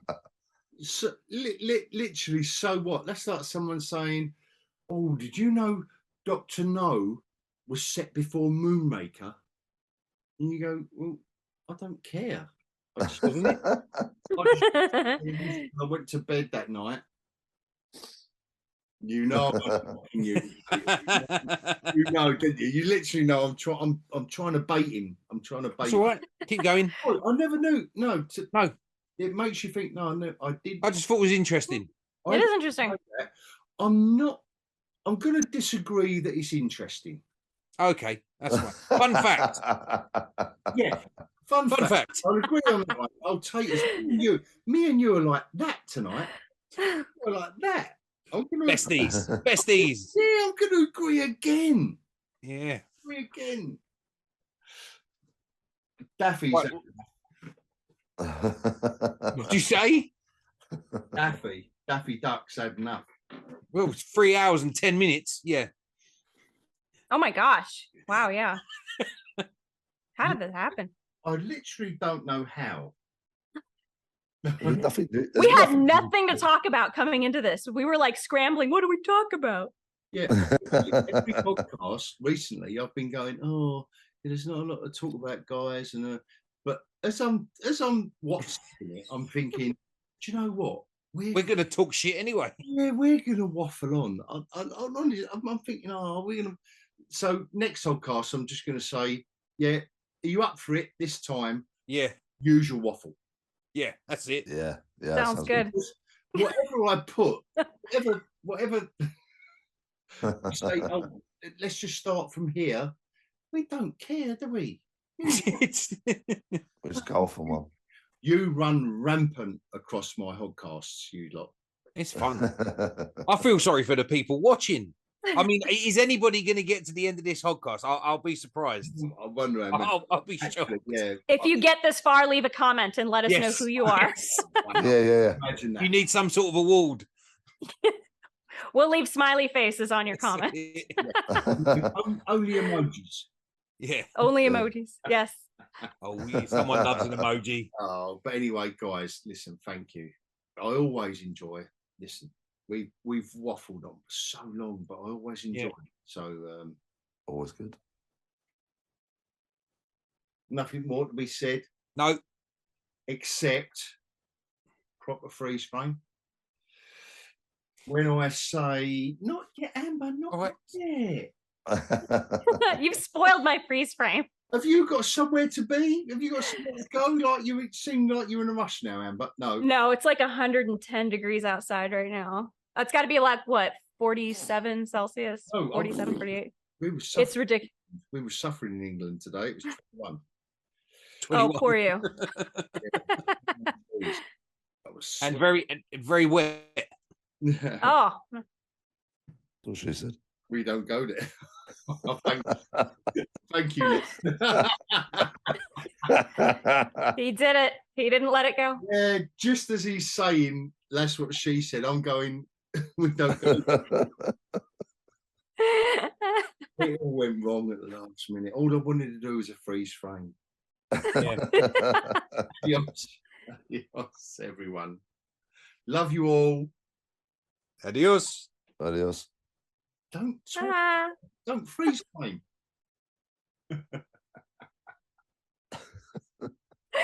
Taters, you're the best at this. I've got- I actually wonder, like, did he actually freeze?